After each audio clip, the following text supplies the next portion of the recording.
The morning the stagecoach pulled into Caldwell Station, a man named Gerald Hooper was already there, and he wasn't waiting for his own future. I was there to end someone else's.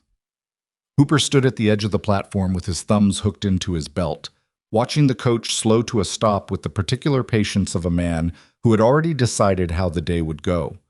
He'd been in the saloon the night before, loud enough for half the town to hear, telling anyone who would listen that Ethan Caldwell had finally lost his mind.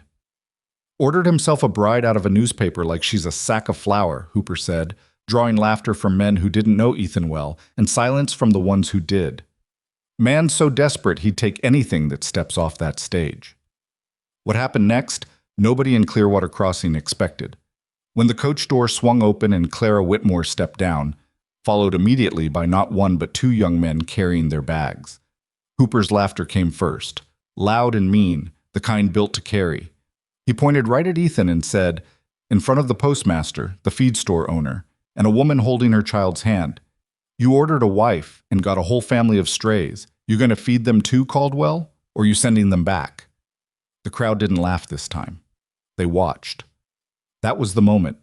Not the stagecoach arriving, not Clara stepping onto frozen ground for the first time.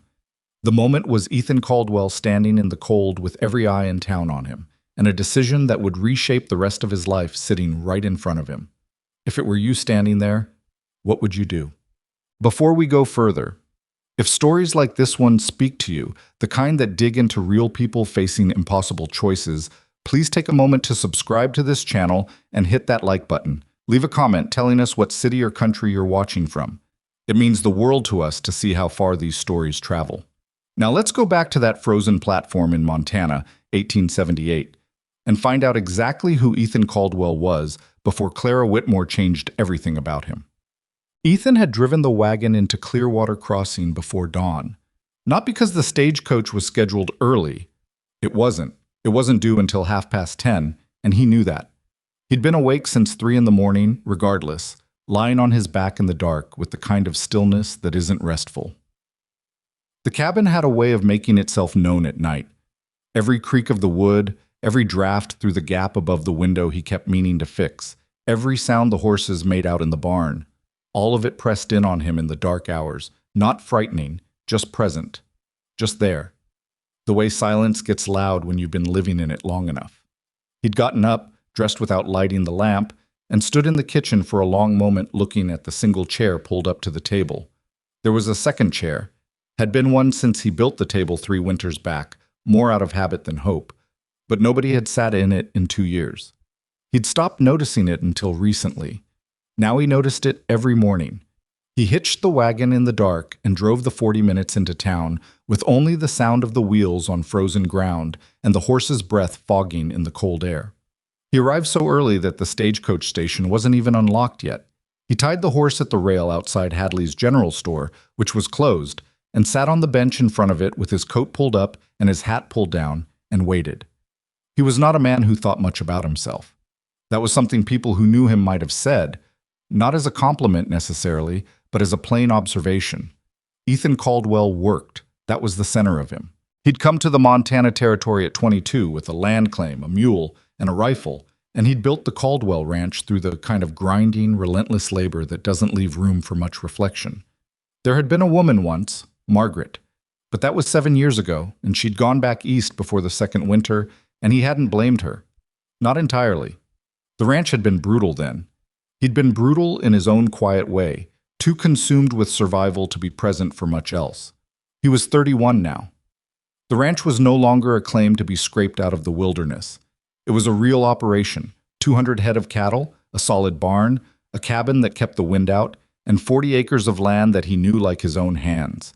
But he'd built it in a particular kind of solitude, and somewhere along the way the solitude had gotten into the structure of things, into the routines, into the silence of the table with one chair always empty. He hadn't placed the advertisement out of desperation, or at least that's what he told himself. He'd placed it because a man needed a partner to build something lasting. That was practical. That was reasonable. He wasn't looking for romance out of a dime novel. He was looking for someone who understood that frontier life was work, that the land asked everything of you and didn't apologize for it, and who was willing to meet that reality without flinching. He'd received 4 letters in response to the advertisement. He'd read all of them twice, then set 3 of them aside. Clara Whitmore's letter was the one he kept. She hadn't written about herself much, which he respected. What she had written about was her willingness to work, her experience managing a household after her mother died, and one line near the end that he'd read 4 times before folding the letter. I am not looking to be kept. I am looking for somewhere I am allowed to be useful. He didn't know everything about her from that letter, but he knew enough. They had exchanged 3 more letters after that. He'd learned she was 26, that she was from Ohio, that she had 2 younger brothers she was responsible for since their father died the previous spring. He'd learned that she was not sentimental about the frontier, that she had no illusions about what Montana winters meant, and that she was coming because she had thought it through carefully, not because she had no other choice. At least that's what he gathered. The letters were honest but not detailed. There was a formality to them that he understood. You couldn't know a person from letters. You could only know whether they seemed worth knowing. He had not expected the brothers. He had read her mention of them in the second letter. I have 2 brothers, Nathan, who is 23, and Eli, who is 19, and I should tell you that I cannot simply leave them. And he had understood her to mean that she was responsible for them, that they were family obligations she carried. He had written back that he understood, that family was important, that he respected her loyalty to them. What he had not understood, or perhaps had not let himself understand, was that I cannot simply leave them meant she was not leaving them at all. They were coming with her.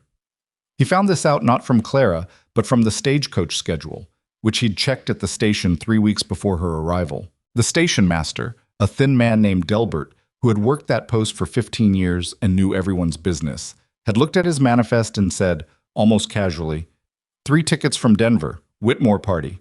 That your gal coming in from Ohio? Ethan had stood very still for a moment. Then he said, that's right. He'd driven home that day thinking about it with the particular careful deliberateness he applied to problems he didn't know how to solve. The ranch could support another mouth. Maybe 2, if the winter wasn't as bad as the last one. Whether it could support 3 was a different question, and whether a 23-year-old man and a 19-year-old boy from Ohio would be any use on a Montana cattle operation was another one entirely. He'd spent 2 weeks not writing Clara a letter, asking her to clarify the situation, which meant he'd spent 2 weeks arguing with himself about it every morning at breakfast. By the time he drove into town before dawn on the day of her arrival, he hadn't resolved anything. He was simply going. That was usually how he handled the things he couldn't think his way through. You stopped thinking about them and you showed up and you dealt with them as they came. Gerald Hooper arrived at the station around 9 o'clock. Ethan saw him come and felt nothing particular about it. Hooper owned land to the south, marginal land, rocky and badly watered, and had a long history of needing things to go wrong for other people in order to feel like things were going right for him. He was not the worst man in Clearwater Crossing. I was simply the kind of man who took pleasure in other people's embarrassment, which in Ethan's experience was almost worse than outright cruelty, because at least cruelty had some honest drive behind it. Hooper just liked to watch people squirm. He settled in near the livery with 2 of his ranch hands and a bottle he was sharing more freely than the hour warranted. By 10 o'clock, a small crowd had gathered the way crowds always did when a stagecoach was due. The postmaster, a young couple who were expecting a delivery, Mrs. Halverson from the dry goods store, a few men who worked at the mill.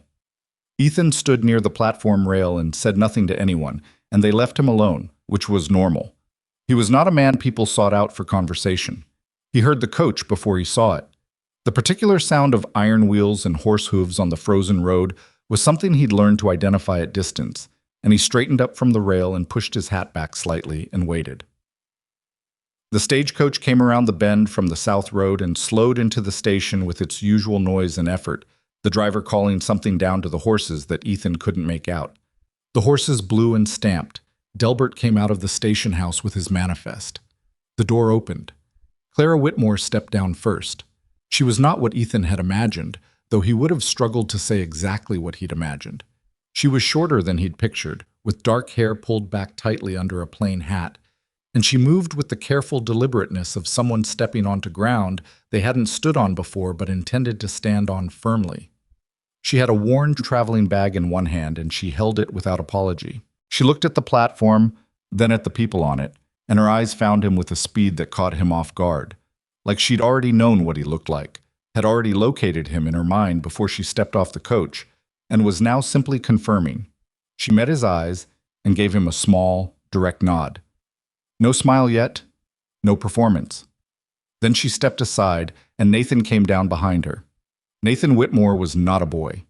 He was as tall as Ethan and broader in the shoulders, with the kind of hands that spoke to real physical work, and he moved with a steadiness that Ethan registered immediately, the way you registered another man's capability when you'd spent years doing things that required it. He set a second bag down on the platform and looked at Ethan with an expression that was not challenging and not deferential. It was something in between, something like, "I know this is complicated. I'm not going to pretend it isn't." Then Eli came down. Eli was younger, 19, Ethan remembered, and he was built differently than his brother, leaner and slightly less certain in his movements. But there was something alert about him. His eyes moved fast. He took in the platform and the crowd, and Ethan in a single sweep, and then he did something Nathan hadn't done. He looked at Hooper, who had come off the livery wall and was already grinning. That was when Hooper said it. "You ordered a wife and got a whole family of strays. You gonna feed them too, Caldwell? Or you sending them back?" The laughter from Hooper's men was immediate and designed to carry. Hooper was watching Ethan, not Clara or the brothers, because what he wanted was Ethan's face. He wanted the discomfort, the calculation, the moment where a man realizes the situation is worse than he thought. Ethan did not give it to him. He looked at Hooper for one long moment without speaking. Then he turned away from him entirely, which was a worse response than anger, and they both knew it, and he walked to the edge of the platform and extended his hand to Clara. "Miss Whitmore," he said, "welcome to Montana." Clara looked at his hand, then up at his face, and she shook it with a grip that was dry and firm. "Mr. Caldwell," she said, "thank you for having us." The U.S. sat in the air between them. Ethan looked at Nathan, then at Eli. He did the arithmetic he'd been doing for 2 weeks in his head, the real arithmetic, the one that wasn't about numbers but about choice, about what kind of man he was going to be in this moment, in front of this crowd, with Hooper still smirking 20 feet away. "I need ranch hands anyway," he said. "You boys willing to work?" Nathan's expression shifted. Not relief exactly, but something that had been braced against a harder answer and was now recalibrating. "Yes, sir," he said.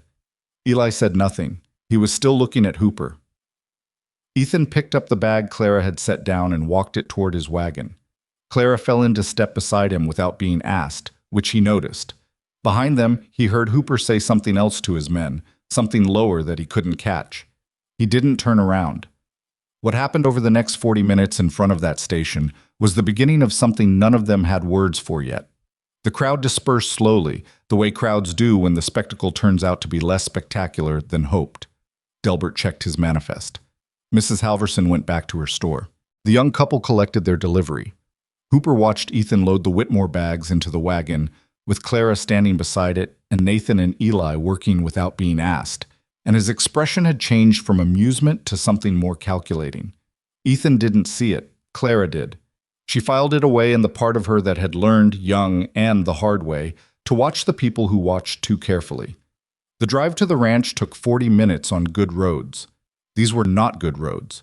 They were frozen and rutted, and the wagon jolted constantly, and nobody in it spoke much for the first 10 minutes, which was its own kind of conversation. Ethan drove and didn't offer commentary. Clara sat beside him on the bench. Nathan and Eli rode in the wagon bed with the bags, and Ethan could hear them behind him, murmuring to each other too low to make out. "You didn't know we were all coming," Clara said finally. It wasn't a question. "I knew," Ethan said. "Delbert told me at the station 3 weeks back." She was quiet for a moment. "I should have written it more plainly in the letter." "You wrote it plain enough. I just didn't—" He stopped. "Chose something more honest. I didn't let myself think through what it meant until I had to." He could feel her looking at the side of his face. He kept his eyes on the road. "I'm sorry," she said, "for the difficulty. You don't owe me an apology for bringing your family." "No," she agreed, "but I know it complicates your situation." "Most things worth having are complicated," he said.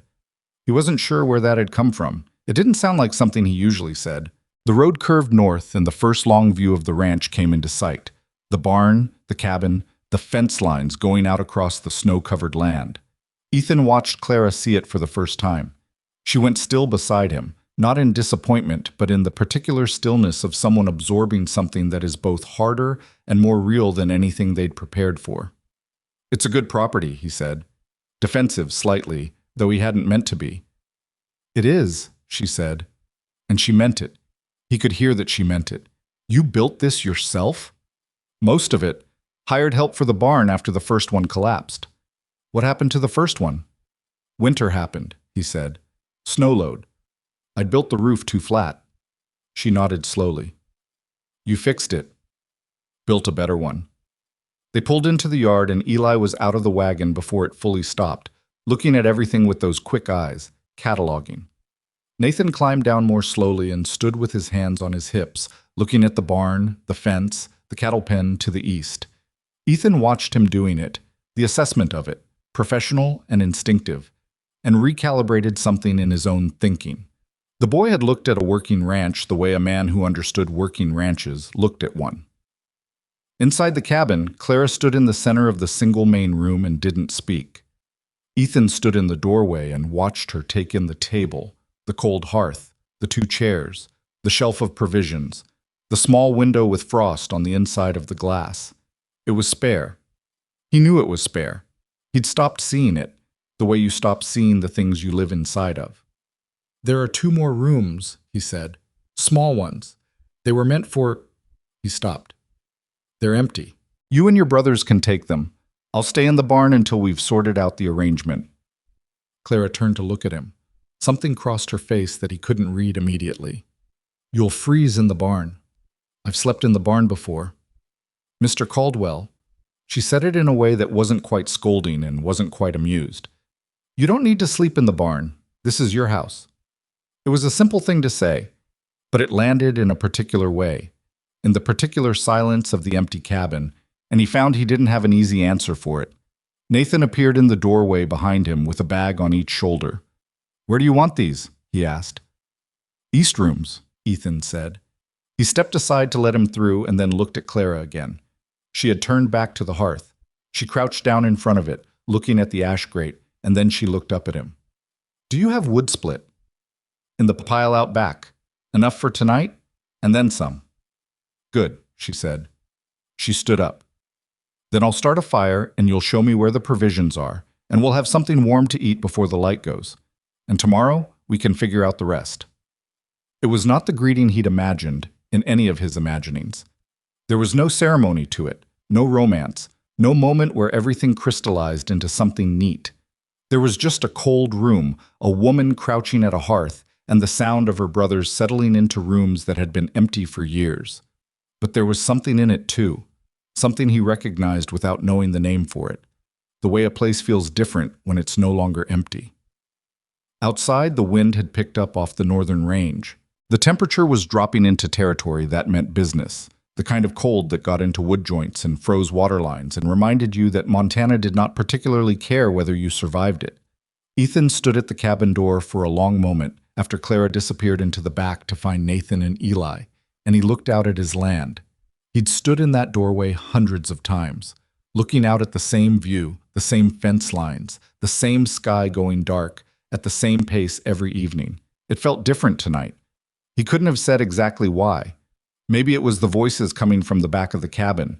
Maybe it was the smell of wood smoke just beginning to work its way out of the chimney, which meant Clara had found the flint and gotten the fire started without asking him for help. Maybe it was simply that something that had been a single fixed point, his life, alone, on this land, had shifted slightly off-center, and he wasn't sure yet whether that was going to be good or terrible or both at once. He pulled the door closed against the wind and went to help with supper. The fire Clara had started that first night became the center of the cabin in a way Ethan hadn't anticipated. It wasn't a metaphor. It was a practical thing. She'd noticed on that first evening that the cabin's single hearth had been drawing poorly, that the flue needed cleaning, and she'd asked him about it the next morning with the same directness she applied to everything. He'd told her it had been drawing fine for him. She'd looked at him with the patient expression of someone deciding whether to argue the point or simply demonstrate it, and then she'd spent an hour that afternoon up on the roof with a length of chain wrapped in burlap clearing the creosote buildup herself. The fire burned twice as hot after that. The cabin was warm for the first time in at least 2 winters in a way that reached the corners of the rooms, and Ethan had sat at the table that evening eating the stew Clara had made and said nothing about it, which was his version of admitting he'd been wrong. That was the first week. The first week was the hardest in ways he hadn't predicted. Not because of conflict exactly, but because the cabin had been built around one person's rhythms for so long that the presence of 3 more was a constant low-grade friction against everything familiar. He woke at 4:30, as he always did, and now there were sounds in the kitchen before he got there. Clara, also awake early, already heating water and moving quietly between the shelf and the table. He didn't know what to do with that. He'd walk in and she'd hand him a cup of coffee without ceremony and turn back to whatever she was doing, and he'd stand there for a moment, slightly off balance in his own kitchen, trying to locate the version of his morning routine that still existed. Nathan was up by 5. Eli closer to 6, which Nathan clearly had opinions about, expressed in the form of a single knock on the door that was not gentle. Ethan began to understand, over those first mornings, that the 3 of them had a shorthand built from years of living together under difficult circumstances, a language of silences and looks and brief exchanges that communicated more than the words they actually said. He observed this the way he observed most things, quietly, from the outside of it. He had given Nathan and Eli a straightforward accounting of the ranch's situation on the second morning, before breakfast, standing in the barn while the horses ate. He'd shown them the operation, the cattle count, the feed situation, the fence lines that needed repair before the next serious storm, the state of the hay supply. He'd been honest about where things stood. It was a functioning ranch, but it wasn't a comfortable one. The last 2 winters had been expensive. The cattle count was down from what it had been 3 years ago. There were repairs that needed doing that he'd been putting off because he was one man, and some things required 2. Nathan had listened to all of it without interrupting. Then he said, "What's your fence situation on the north pasture?" 3 sections need replacing, 2 more need reinforcing. What kind of posts? Lodge pole pine. I've got the lumber cut. Didn't have time to... Ethan stopped. Didn't have enough hands to drive them before the ground froze hard. Nathan looked at the barn wall for a moment. Ground's not fully frozen yet. North-facing slopes, maybe. But the south-facing fence line, if we hit it early enough in the morning before it thaws soft. I know how to fence, Ethan said, sharper than he meant it. Nathan looked at him without reaction. I know you do, he said. I'm saying I can help. The silence between them lasted about 4 seconds. Then Ethan picked up his coat from the hook. We'll start at first light tomorrow, he said. Bring Eli. What followed over the next 10 days was something Ethan could not have entirely predicted from 2 letters and a handshake. Nathan worked the way very few men he'd ever hired worked. Not harder than necessary, but precisely as hard as necessary, which was different. He didn't waste effort, understood leverage and sequence, knew how to read the ground before he put a post into it, and had a quiet competence with the horses that spoke to someone who had grown up around animals, even if not in this particular kind of landscape. Ohio had its own physical demands. They weren't Montana's demands, but they weren't nothing either. Eli was different. Eli worked hard when he worked, but his real value declared itself in unexpected moments. On the 4th day, he stood looking at the water trough by the east fence for a long time, and then he told Ethan that the trough was losing water through a hairline crack on the south side that was going to split open completely in the next hard freeze. Ethan hadn't seen it. He'd walked past that trough every day for a month. Eli had found it on his first pass. He repaired it with a mixture he mixed himself from pine pitch and fine gravel that Ethan had never seen before, and it held through the rest of the winter without another problem. Where did you learn that? Ethan asked him. I read, Eli said simply. You read about trough repair. I read about a lot of things. He picked up his tools. Nathan says I read too much. Clara says I don't read the right things. They're probably both a little right. Ethan watched him walk back to the barn and thought about the word probably and the precision of it. Clara had her own battles to fight, and she fought them at a particular remove from Ethan's sphere, which was both deliberate and not entirely comfortable for either of them. She had taken over the household management with a competence that exposed just how poorly Ethan had been managing it himself, not through any failure of effort, but through the narrow focus of a man who spent every daylight hour on outdoor work and came in only to sleep. The provisions had been organized in no system she could make sense of. The water situation required 2 extra trips to the creek per day because he hadn't fully winterized the secondary line. The cabin's single window on the east side had a gap in the frame that she sealed with strips of cloth in the first week, and the draft that had been a constant quiet presence in every morning of the past 2 winters simply stopped. She did these things without announcing them and without waiting to be asked. He noticed each one, noticed them the way you notice the absence of a familiar discomfort, and said nothing, which was not indifference. It was the particular silence of a man who doesn't know how to express appreciation for things he didn't know he needed. The arrangement between them was careful. They were not married yet. That required a trip to the county seat and a justice of the peace, and the roads to the county seat were not negotiable in February. They both understood this. They both also understood that the situation they were in required a practical proximity that sat somewhere outside the usual categories. They were not strangers and not married and not exactly partners yet, and the English language didn't have a clean word for what they were, so they operated on the basis of task and necessity and let the rest sort itself out.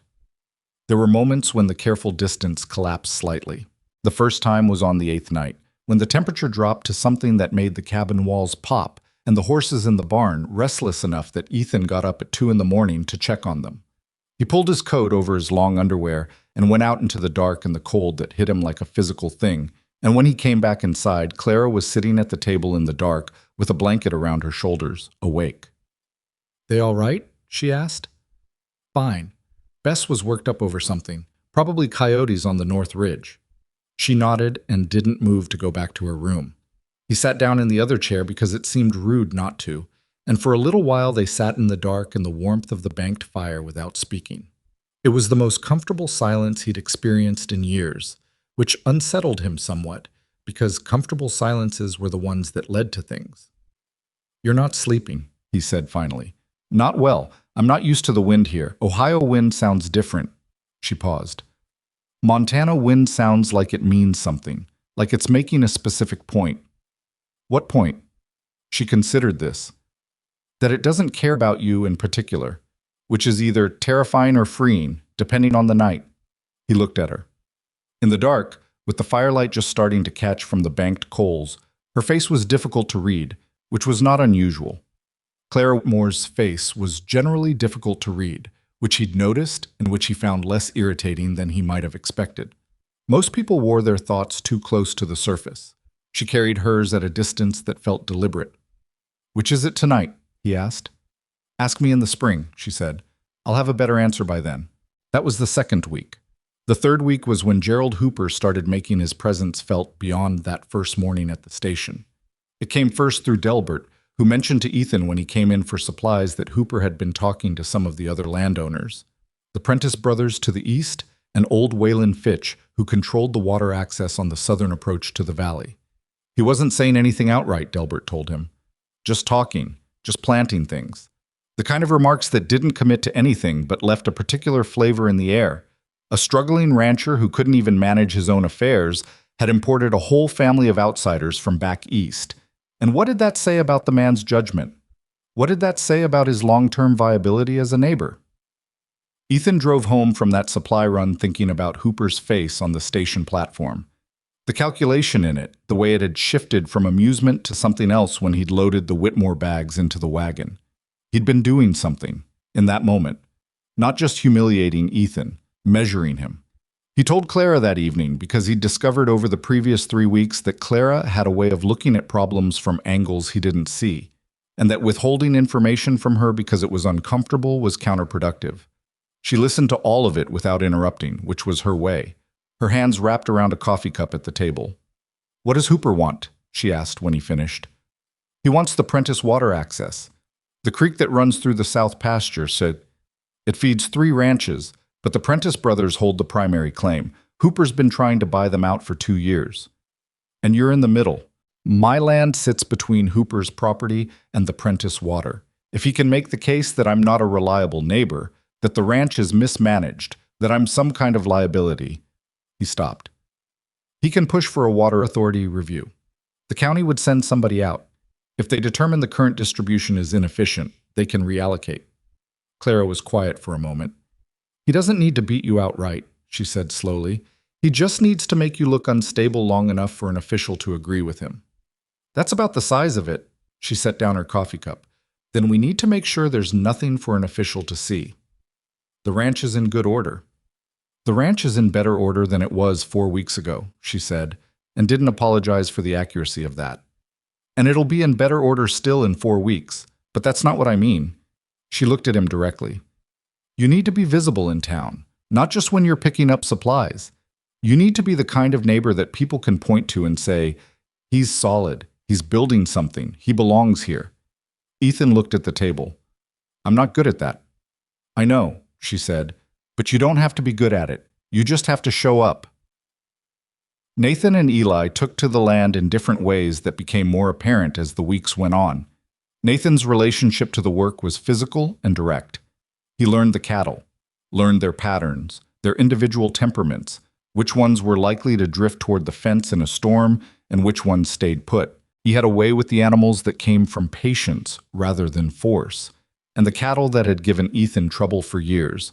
A rangy brown cow he called Margaret, privately, and for reasons he had never explained to anyone, settled for Nathan within 2 weeks. Ethan watched this from across the pasture one morning and felt something complicated about it. Eli's relationship to the land was observational in a way that sometimes looked like laziness until you understood what he was doing.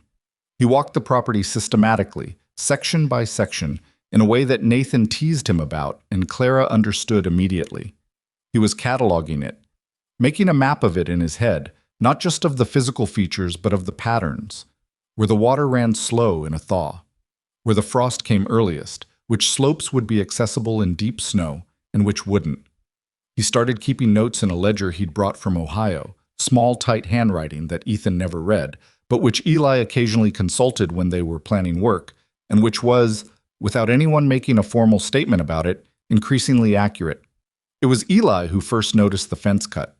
He came in from the east pasture on a Wednesday afternoon, the 23rd day since their arrival, with mud on his boots and a look on his face that was different from his usual self-contained expression. He went straight to Nathan, not to Ethan, and said something low and quick. Nathan straightened up from the axe he was sharpening and looked at Ethan. Come look at something, Nathan said. The fence cut was in the far northeast corner of the east pasture, where the fence line ran close to the boundary with the Fitch property. It was clean, not a break from weather or a downed post from snow load, but a cut, deliberate, 2 wires snipped and the ends bent back in a way someone thought wouldn't be noticed. 4 head of cattle had drifted through at some point in the past 2 days and were somewhere on Fitch's land or past it. Ethan stood looking at the cut fence for a long moment. The cold was dropping again and the light was going gray and thin. When did you last check this section? Nathan asked. Monday, Ethan said. It was intact Monday. So Tuesday or this morning? Ethan crouched down and looked at the cut ends. Fresh. Wire cutters. Not anything else. Whoever had done it had come from the Fitch side. The bent ends faced that direction. He stood up. I need to go talk to Fitch. I'll come, Nathan said. No. He looked at both of them. Stay here. Count the herd and find out exactly how many were short. Write it down.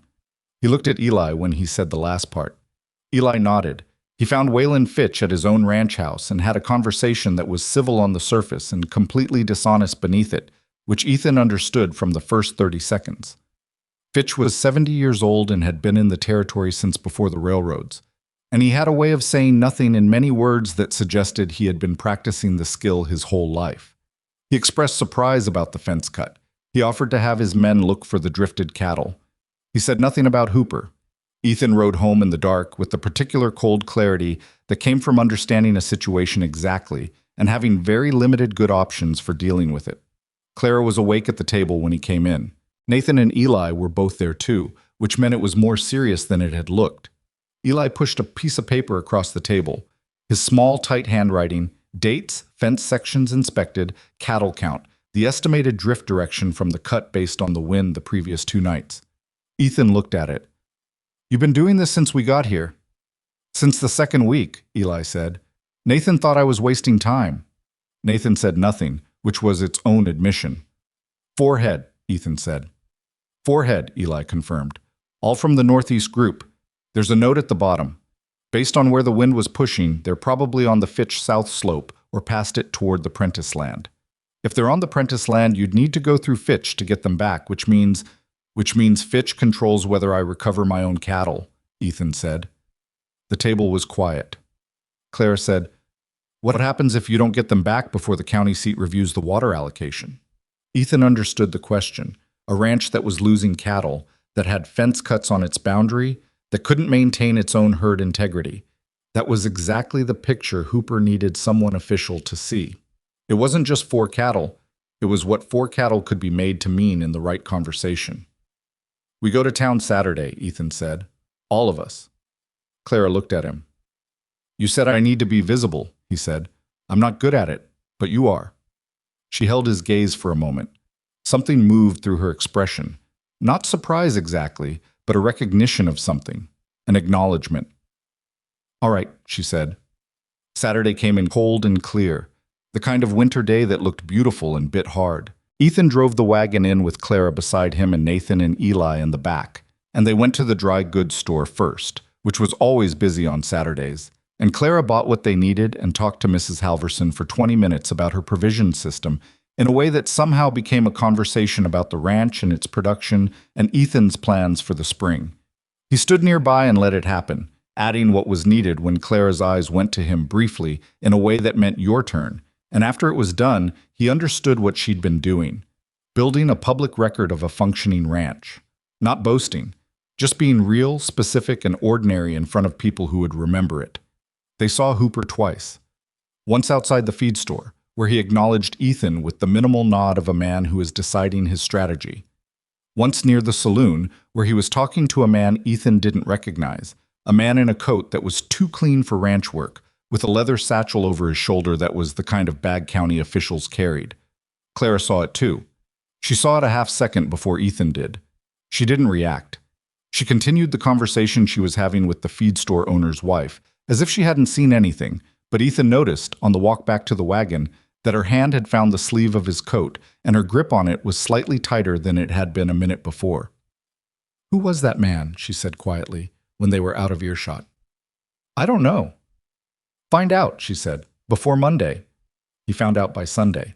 Delbert, who knew everything, told him over the back fence of the station house that the man with the leather satchel was named Prescott, that he worked for the Territorial Land and Water Authority, and that Hooper had filed a formal request for an efficiency review of the water distribution in the valley.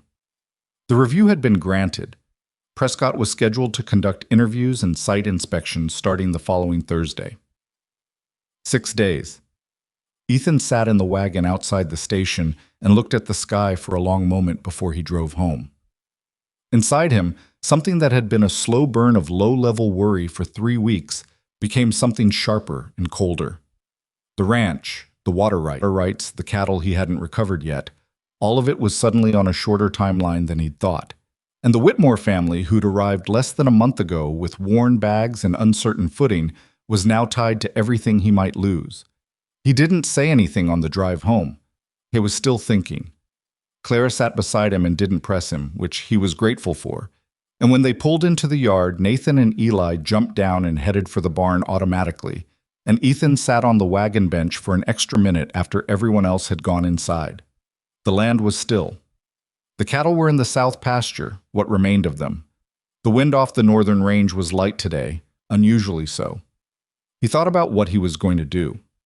He thought about Prescott and his leather satchel and 6 days and 4 missing cattle that were still somewhere on the wrong side of a fence that someone had deliberately cut. He thought about the man he'd been before the stagecoach arrived.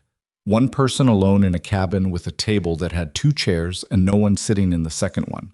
And he thought about what it meant that it didn't feel possible to solve this problem alone anymore. Not because he wasn't capable, but because the problem had already grown larger than one person's solitude could contain. He climbed down from the wagon and went inside. Clara was at the hearth. Nathan was at the table looking at Eli's ledger. Eli had already started making a fresh set of notes, the pen scratching quietly in the corner. 6 days, Ethan said. They all looked at him. He told them everything about Prescott and the review and what it could mean. He laid it out plainly, the way he'd laid out the ranch situation to Nathan and Eli in the barn on the second morning. because he had learned, in less than a month, that these three people operated best when they had the full picture. When he finished, nobody spoke for a moment. Then Nathan said, "The cattle. We need to get the cattle back first." "I know." "I can go to the Prentice Ranch directly," Nathan said. "Not through Fitch. Take the east road and come in from the north. If the cattle are on the Prentice South Slope, they don't need Fitch's permission to return them." "The Prentices don't know you." "No," Nathan said, "but they might know that 4 of your cattle are on their land. And if I go to them directly, honestly, and ask for help recovering them, that's a different conversation than going through Fitch." He paused. "People respond differently when you go to them directly. Hooper works through the back. We don't have to." Ethan looked at him. There was something in the straightforwardness of what Nathan had said that cut through several things Ethan had been trying to think around. He'd been so focused on what Hooper was doing, on the edges and angles of it, that he'd forgotten the most direct line. "Take Eli," he said. Eli looked up from his notes. "I'll bring the ledger," he said. "The fence inspection records. If the Prentices need documentation that it was a cut fence and not a failed one, I have it." Ethan looked at him for a long moment.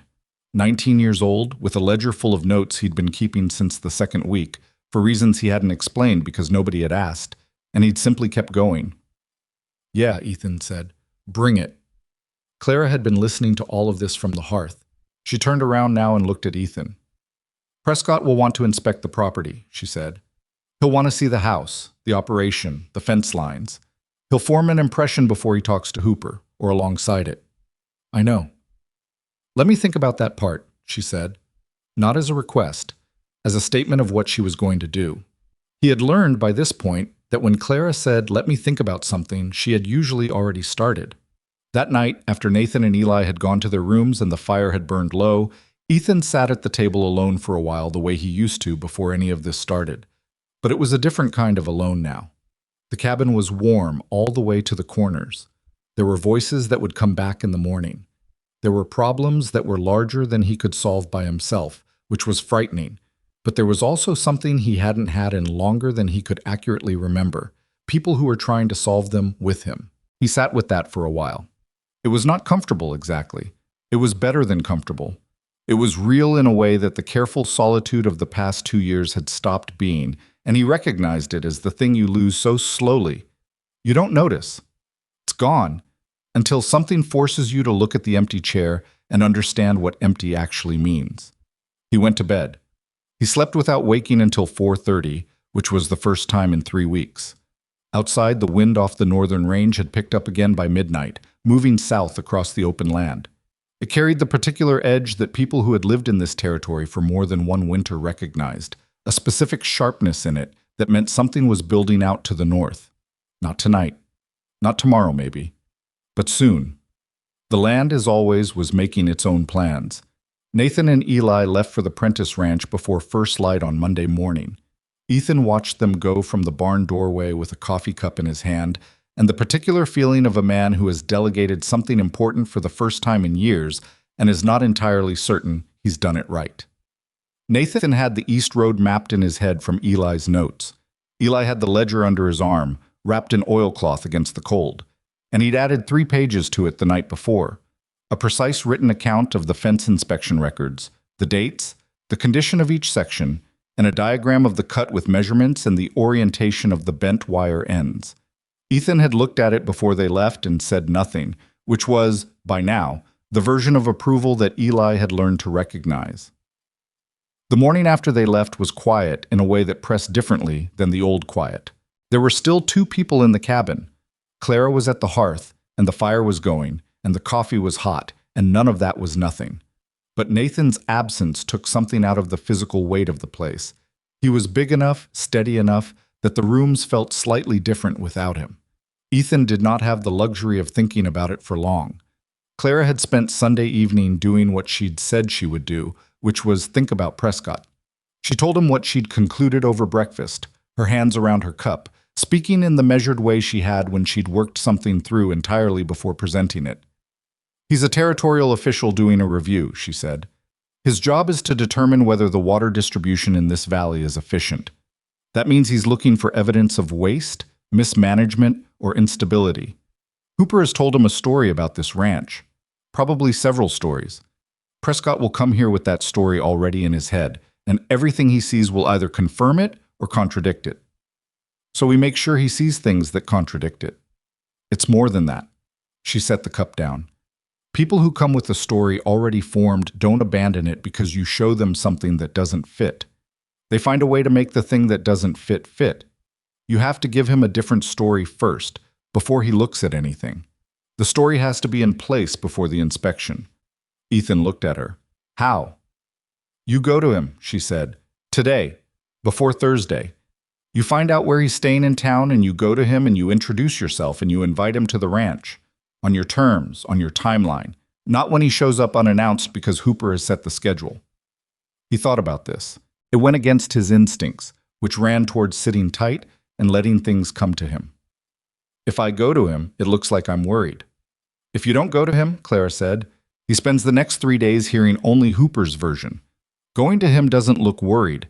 Going to him looks like a man who has nothing to hide and enough confidence in his operation to invite scrutiny. She paused. Are you confident in your operation?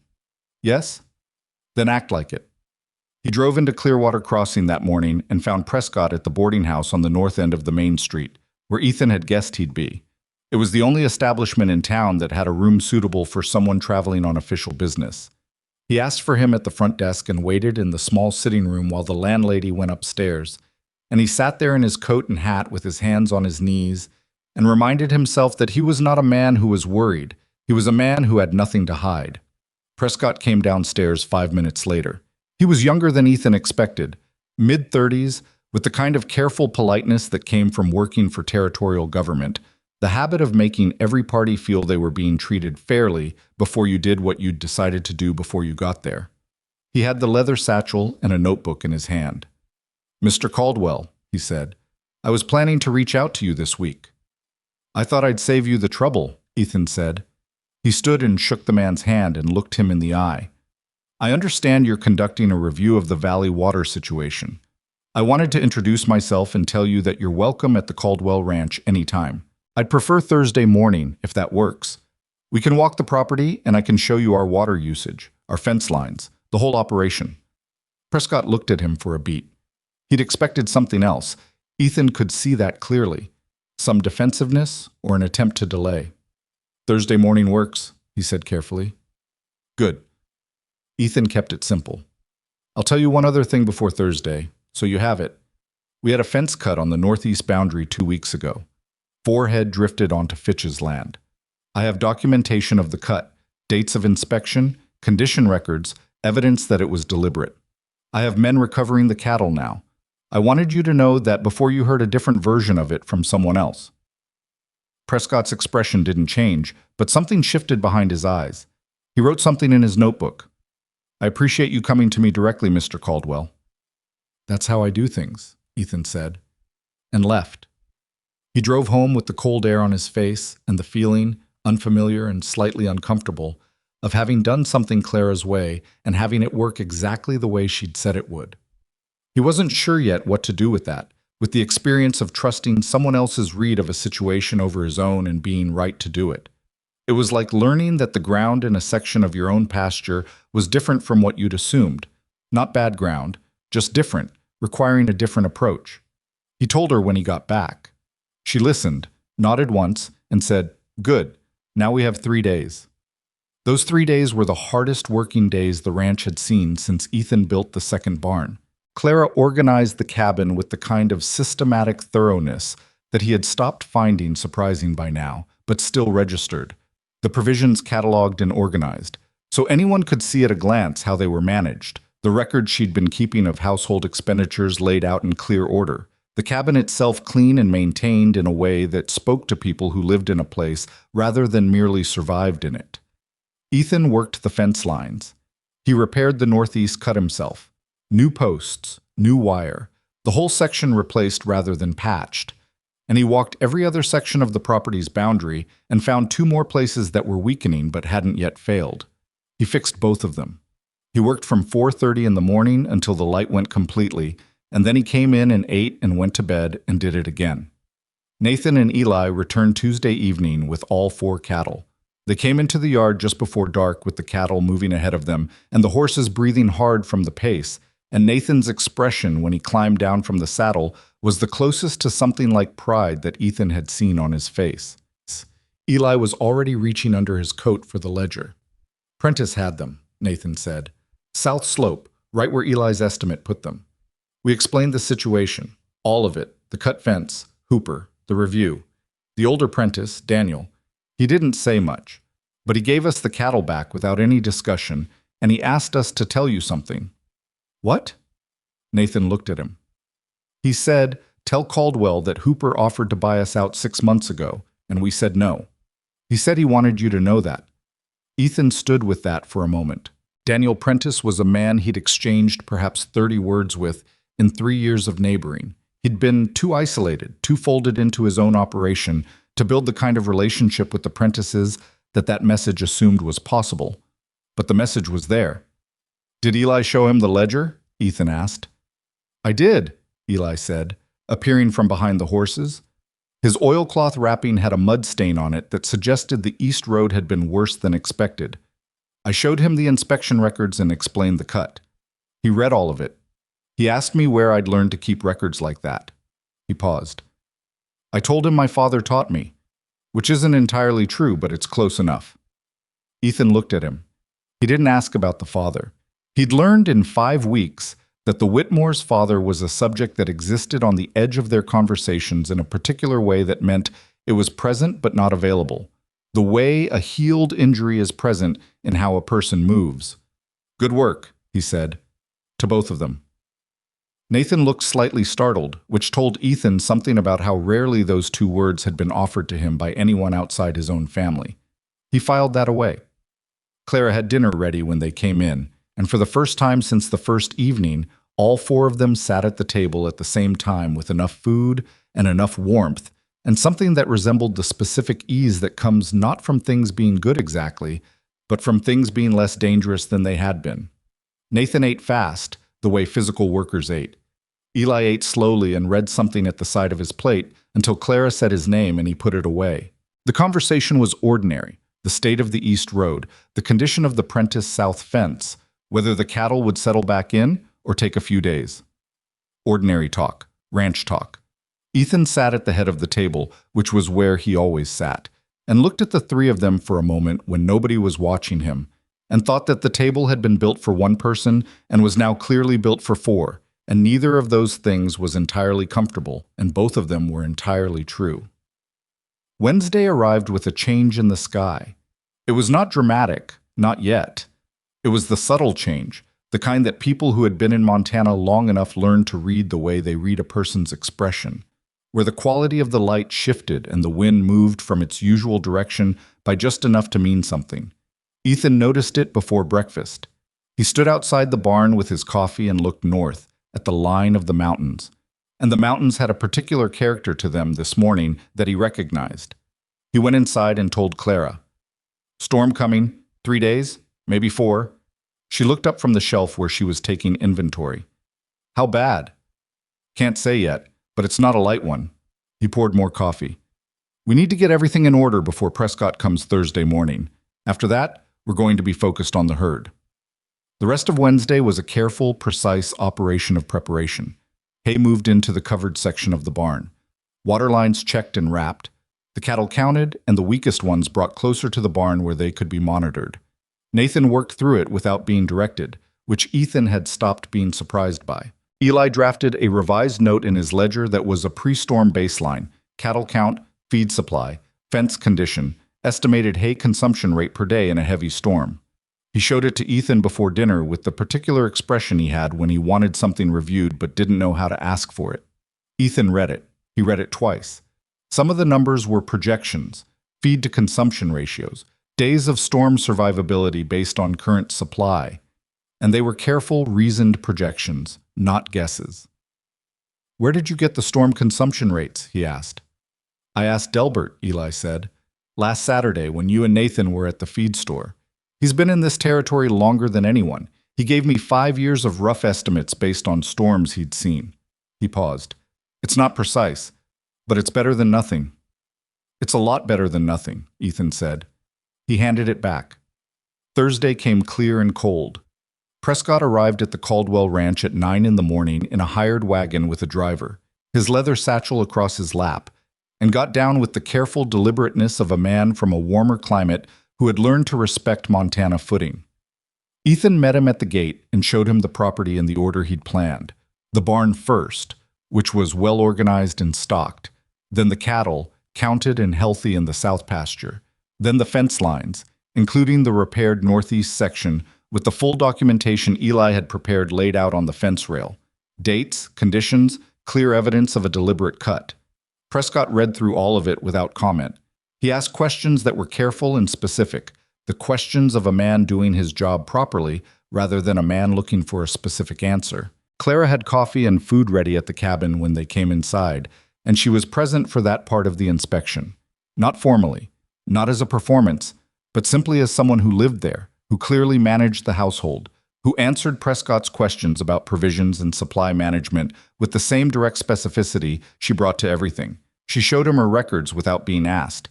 Prescott looked at the records and then looked at her and then wrote something in his notebook. Ethan showed him the water usage records last. He had compiled them himself, every drawing from the creek for the past 2 years, when and how much and for what purpose. It was the kind of record a man keeps when he is serious about what he's doing with the water he uses. Prescott stood at the table looking at the records for a long time. "Mr. Caldwell," he said finally, "I'll be honest with you. I came out here with a particular picture of the situation." He paused, choosing his words. "What I'm seeing doesn't match that picture." "No," Ethan said. "It wouldn't." Prescott looked at him. "The fence cut you documented. Did you file a formal complaint with the county?" "Not yet." "You should," Prescott said. "Before the end of the week." He picked up his satchel. He didn't say anything else about what he'd seen or what he was going to conclude because that wasn't how official reviews worked. But he shook Ethan's hand before he left, and the handshake was different from the one at the boarding house. It was the handshake of a man who had come expecting one thing and found another. Clara watched Prescott's wagon disappear down the road from the cabin window. "Well," she said. "Well," Ethan agreed. Neither of them said what they were thinking, which was that they didn't know yet whether it had been enough. The review was not concluded. Hooper still had whatever he'd told Prescott, and Prescott would still weigh it. But the inspection was done, and it had gone as well as it could have gone, and there was nothing more they could do about it now. What came next, none of them had full control over. The storm arrived Friday night. Not in this gradual, polite way that smaller storms arrive. An increase in wind, a bit of snow, a temperature drop that gives you time to adjust. This storm came out of the north in the late afternoon, like something that had been building for weeks and had finally decided to stop waiting. By 4 o'clock, the sky was the color of iron. By 5, the wind was driving horizontal. By 6, the snow was coming so thick and fast that the barn was barely visible from the cabin door, and the temperature had dropped 20 degrees in 3 hours. Ethan and Nathan had been outside since 2 o'clock when the sky changed, bringing the cattle in from the south pasture. It was bad work in the worsening wind. The cattle didn't want to move, and moving cattle that don't want to move, in a storm that is actively getting worse, is the kind of work that separates people who belong on a frontier ranch from people who merely think they do. Nathan moved through it without flinching. He got low, stayed calm, applied pressure at the right angles, and the cattle moved. It was slow and it was hard, and by the time the herd was in the closer pasture and the most vulnerable animals were in the covered section of the barn, both men were soaked through their outer layers, and the temperature had gone below what the wind made comfortable to consider. They came in to find Eli, and Clara had been busy. The secondary water line had been shut and drained. Eli had done this correctly, without being asked. The extra hay had been moved into the barn's covered section that morning, which meant it was accessible now without going out into the full storm. Clara had banked the fire to its maximum sustainable output and filled every available container with water from the creek before it got too dark to do it safely. The cabin was warm. The food was hot. Ethan stood in the doorway of the cabin, still in his soaked coat, and looked at the 4 of them, himself, Nathan, Clara, Eli, and at the cabin that was warm all the way to the corners, and the fire that was doing what it needed to do, and the food that was ready, and he did not have a word for what he felt exactly. Not gratitude, though that was part of it. Not relief, though that was part of it too. It was the feeling of a man who has been carrying something heavy alone for a very long time, who has finally set it down and is surprised to find that his hands remember how to be open. He changed out of his wet things and sat at the table, and Clara put a bowl in front of him and he ate. The storm was fully on them by midnight. The sound of it was not like any sound Ethan had heard in 4 years on this land, and he had heard Montana storms. This one had a particular sustained fury to it, the kind that didn't gust and ease in cycles but simply drove and drove and drove without interruption. And the snow it was laying down was not the light powder of the earlier storms, but a heavy wet snow that packed and drifted and was going to be by morning a serious structural concern for anything it settled on. Ethan woke at 1 in the morning with that knowledge sharp in him and went to the window. He couldn't see the barn. He could barely see the fence post nearest the cabin. The snow was at least 18 inches in the yard already, drifted higher against the north wall. He had the barn roof in his mind. The second barn, the one he'd rebuilt after the first one collapsed from a flat roof under snow load, had a steeper pitch than the original. He knew this. He'd built it that way deliberately, for this exact reason. But steep enough for an ordinary winter was not the same as steep enough for this, and he had no way of knowing from inside the cabin whether the pitch was holding or whether the snow was packing against the north side in a way that might compromise it. He started dressing in the dark. Clara appeared in her doorway. She'd heard him. The cabin was small enough that movements carried. "What are you doing?" she said. "The barn roof. I need to check it." She looked at him. Then she went back into her room, and he assumed she was going back to sleep, and he was pulling his second layer of wool on when she reappeared fully dressed. "I'll go with you," she said. "You don't need to. The roof will go faster with 2 people clearing it," she said. "Stop arguing." He did not stop arguing entirely. "It's dangerous out there." "It's dangerous in here if the barn roof collapses and we lose the horses," she said. "Stop arguing." Nathan appeared from his room. He had clearly not been sleeping either. "Barn?" he said. "Roof," Ethan confirmed. "Give me 2 minutes." They went out into the storm, all 4 of them, Eli included, who appeared last and had pulled on every layer he owned, which Clara observed and said nothing about, because the time for saying things about it had passed. The snow hit them like a physical force. The wind was driving it horizontally, and the temperature was well below 0, and the distance from the cabin door to the barn, which Ethan could walk in 30 seconds in ordinary conditions, took them 2 full minutes in the dark with the wind against them, using the fence line as a guide because you couldn't see anything else. The barn was standing. The horses were frightened but contained. The cattle in the covered section were pressed together and miserable but alive. Ethan went straight to the north interior wall and put his hand flat against it and felt. Felt for the vibration, for the particular sound that wood under excessive load makes that is different from the sound of wood under ordinary stress. He'd felt it once before, with the first barn, and he'd not reacted fast enough. He felt it now, not extreme, but present. The north section of the roof was carrying more than it should be. "Nathan," he said. Nathan was already beside him, listening with the same attention. He looked up at the ceiling of the covered section and said, "How do we get up there?" "There's a ladder on the east wall, and a long-handled roof rake. We push the snow off the north pitch from up there." He looked at all of them. "It's going to be bad up there. Wind like that on a roof at midnight." "I'll go up," Nathan said. "So will I," Ethan said. "I'll handle the horses," Clara said immediately. She was already moving toward the stalls. The horses were badly agitated, and one of them, Bess, was close to going fully sideways with fear, which in a closed space with other horses was its own serious danger. Clara reached Bess's stall and put her hand on the horse's neck and spoke to her in a voice too low for Ethan to hear over the wind, and Bess's head came down 3 inches. Eli had the ladder. Ethan hadn't told him where it was. He'd found it himself, from the barn layout he'd catalogued in his head, and he was dragging it to the access hatch in the ceiling of the covered section without waiting for direction. The roof of the barn in a Montana blizzard at 1 in the morning was a particular kind of terrible that Ethan filed away immediately in the part of his memory reserved for experiences he never wanted to repeat. The wind up there was not the wind at ground level. It was a sustained force that tried to take anything vertical and put it horizontal, and the footing under the fresh snow was uncertain, and the only light was what little leaked up from the barn hatch, and the faint phosphorescence of the snow itself in the dark. He and Nathan worked from opposite sides of the north pitch, using the long rake and a second tool Nathan had improvised from a fence post and a piece of flat iron he'd wired on in 30 seconds in the barn. They cleared the packed snow in sections, working toward the ridge from the eaves, and the sound the load made when it slid was enormous. A wet, grinding rush of weight releasing that you felt in your boots as much as heard, and Ethan said nothing about it because there was no point. The third time he cleared a section, the footing shifted under him. Not catastrophically. Just enough that he went down on one knee on the roof pitch and put the rake sideways to stop himself sliding.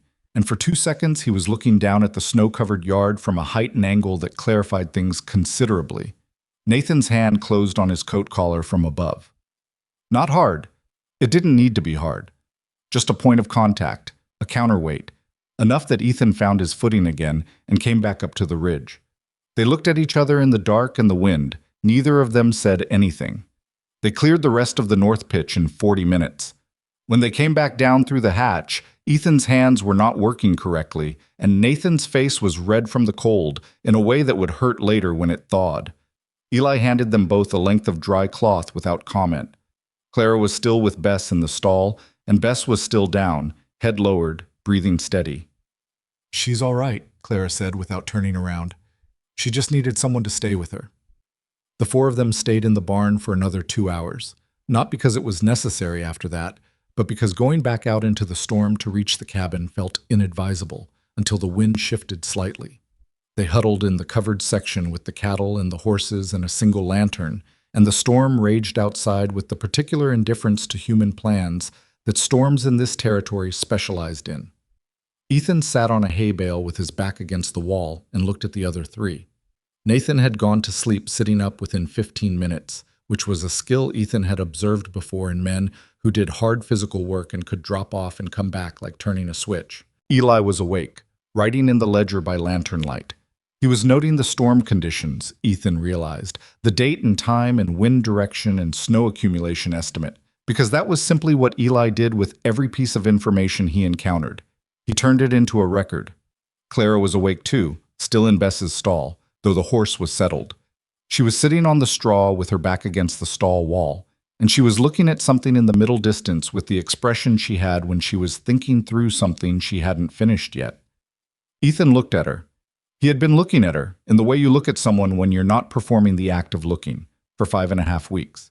He had noticed things in the course of those weeks, slowly and without deciding to, in the way you notice something that is always there until one day you realize you've been tracking it for a long time. He noticed that she was the first one up in the morning and the last one to bed at night, and that she did this not out of obligation, but out of the particular drive of someone who cannot quite allow themselves to be still. He noticed that she laughed rarely, but genuinely, and that when she laughed, she looked slightly surprised by it, as if laughter was something that caught her off guard. He noticed that she was harder on herself than she was on anyone else, that the same direct standard she applied to problems and decisions she applied to her own performance with a severity she would never apply to Nathan or Eli or even Ethan. He noticed that she had never once asked him for anything, not a single thing, in 5.5 weeks. She had stated what needed doing and done it, asked questions to get information she needed, pushed back when she disagreed. But she had not asked for anything. He thought about that. He thought about what it meant for a person to grow up responsible for 2 younger brothers after losing both parents, learning to manage everything, asking no one for help because asking for help was a luxury that situation hadn't offered her. He thought about what that built in a person. The capability, yes, but also the particular loneliness of competence that has never been matched. The lantern light was steady, and the storm outside was not. "You didn't have to come up on the roof," he said. Clara looked at him. In the stall, Bess shifted and settled. "I didn't go on the roof," she said. "You know what I mean. You mean tonight in general." She looked back at the middle distance. "I know. You could have stayed in the cabin." "I could have," she said. "So could you, technically." He didn't have an answer for that. It was accurate. She was quiet for a moment. Then she said, "My mother used to say that the only time you find out what a situation actually is when something goes wrong." She paused. She meant it as a warning, but I've always thought it works the other way too. He considered this. What way? She looked at him directly. That when something goes wrong, sometimes you find out that what you thought was a temporary arrangement is actually something else. He held her gaze. In the lantern light, in the barn, in the storm, it was the most direct thing she had said to him in 5.5 weeks that wasn't about a task or a problem or a plan. It sat between them in the warm animal smell of the barn and the sound of the storm outside, and he was aware of all of it at once. The cold still in his hands, the hay under him, Nathan asleep against the opposite wall, Eli writing in the corner, and Clara looking at him with the expression she had when she had already thought something through completely and was simply waiting to see what he did with it. He did not have the right words. I was aware of this, the same way you're aware of a tool you need and don't have. But he had something else. He had 5.5 weeks of watching her move through a life that had asked everything of her, and watching her meet it without complaint, without performance, and with the particular quiet courage of someone who has decided what they're made of and stopped arguing about it. He said, "When the storm breaks, I want to go to the county seat." She looked at him. "For the justice of the peace," he said, "if you're willing." Clara Whitmore, who had faced a frozen platform in Clearwater Crossing with a worn bag in her hand and 2 brothers behind her and a room full of strangers watching to see what would happen, sat in a barn in the middle of a blizzard on the worst night of Montana's winter and said, "I'm willing." Outside, the storm continued with the complete indifference to human timing that storms specialized in. The snow came down and the wind drove it, and the temperature sat at the kind of number that made everything that lived either find shelter or stop living. Inside the barn, 4 people who had been strangers 7 weeks ago sat with the animals in the warmth of a lantern, and the building that 2 of them had gone onto the roof of in the dark to protect. And the storm raged, and the storm was not the most important thing happening. By 4 in the morning, the wind had shifted. Ethan heard it, the change in pitch, the slight relaxation in the sustained roar of it, and knew it was beginning to turn. Not done. Not safe yet, but turning. He let himself close his eyes for a while. The storm left 3 feet of snow on the ground and a silence so complete it had weight. Ethan noticed that silence first, before he was fully awake. The absence of the wind, which had been so constant for so many hours that its disappearance felt like a sound of its own. He was still in the barn, on the hay bale, his coat pulled around him, and the lantern had burned out at some point in the early morning hours. The light coming through the gaps in the barn wall was thin and gray and cold, the particular light of a world that has been rearranged overnight and hasn't warmed up to the new arrangement yet. Nathan was awake across from him, sitting up with his forearms on his knees, looking at the barn wall with the alert stillness of someone who had been awake for a while. Eli was asleep in the corner with his ledger still open beside him and his pen capped and set on top of it, which suggested he had organized himself before sleeping, which was entirely consistent with everything Ethan knew about him. Clara was not in the barn. "She went in about an hour ago," Nathan said, without Ethan asking. "Wanted to get the fire built back up before we moved the animals." Ethan pushed himself to his feet. His back had opinions about the hay bale that he did not ask for. He was 31 years old and had been sleeping on hard surfaces since he was 22, and his body had stopped forgiving this the way it had when he was younger, and that was simply true. He rolled his shoulders, which helped nothing, and pulled on his outer coat. The yard was unrecognizable. He stood in the barn doorway and looked at it. 3 feet of snow, drifted in some places to 5 or 6 against the north walls, and the drifts had sculpted the familiar geometry of the yard into something lunar and unfamiliar. The fence posts were buried to their midpoints. The wagon was a white shape near the gate that required knowing it was there to identify as a wagon. The path from the barn to the cabin, 30 feet across ordinary ground, was a solid, unbroken field of white. He started through it. The snow came to his thighs in the deep sections, and he moved through it with the particular labor of someone who has no choice, which was all Montana had ever asked of anyone. By the time he reached the cabin door, he was breathing hard, and his boots were full of cold, and the sight of smoke coming from the chimney was the most welcome thing he'd seen in the past 12 hours. Clara had the fire rebuilt and coffee on when he came in. She looked at him, assessed his condition in the single swift way she had, and said, "Boots off. I'll find the dry ones." He sat down and pulled his boots off, and she produced a pair of his dry work boots from the side of the hearth, where she'd set them to warm without announcing she was going to do it. And he put them on without saying anything about it, because they were past the part where things like this required comment. "What's the damage?" she asked. "Well, she geeked. Don't know yet. The yard's 3 feet deep. Can't see the east fence from the barn. Need to do a full walk once Nathan and Eli are up and we've eaten."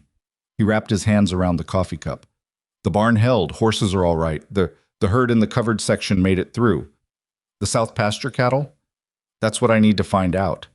She put bread on the table without further conversation. He ate. Outside, the silence of the post-storm morning continued, the kind of quiet that feels tentative, like the land is assessing what it's done and deciding whether it's finished. Nathan and Eli came in 20 minutes later, Eli carrying the ledger and Nathan carrying nothing except the look of a man who had slept 2 hours on barn hay and needed significantly more, but wasn't going to say so. Clara fed them. The four of them sat at the table in the early gray light, and Ethan laid out what the day needed: a full count of the South pasture herd, an inspection of the fence lines for storm damage, the clearing of the water line to the main trough, and an assessment of the barn roof in daylight to see what the night had actually done to it. "I'll take the South pasture," Nathan said. "Eli, come with me. You can count." "I can count," Eli said. "You count better than I do," Nathan said, which was as close to a compliment as he got in most circumstances, and which Eli received with a small nod that meant he understood the register of it. "I'll take the fence lines," Ethan said. "East section first, then north." Clara said, "I'll clear the water line and check the roof once the snow settles enough to see the pitch clearly." She said this before anyone could assign her something indoors, which was not an accident. Ethan looked at her. I was about to say something about the roof, about whether she should be the one to go up, and then he thought about the previous night and how that conversation had gone the first time, and he said, "The rake is back in the barn, east wall." "I know where it is," she said. They went out into the white and the silence and the work of the day.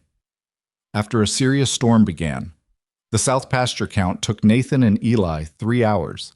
The snow was deep enough that the cattle had drifted together in the sheltered southeast corner, where a stand of trees broke the wind, and counting them required walking the perimeter and flushing the clusters apart enough to get a reliable number. They came back at mid-morning with a count that was 8 short of the pre-storm total. Ethan was at the east fence when Nathan found him. He stood looking at the count in Eli's ledger, the pre-storm number, the current number, the gap, and did the arithmetic that he didn't need to do because it was simple and the answer was not good. 8, he said. 8, Nathan confirmed. They could have gone through the fence somewhere in the south section. The snow makes it hard to see where, or they could be buried in a drift. He paused. Some of them might still be alive if they're drifted. Cattle can survive in a snow pocket for a while if there's enough air. Ethan looked at the sky. The cloud cover was still heavy, but the storm was finished, the particular quality of the air telling him that. The temperature was rising slightly, which meant the snow would start crusting by afternoon. Once it crusted, drifted cattle had less time. "We go now," he said.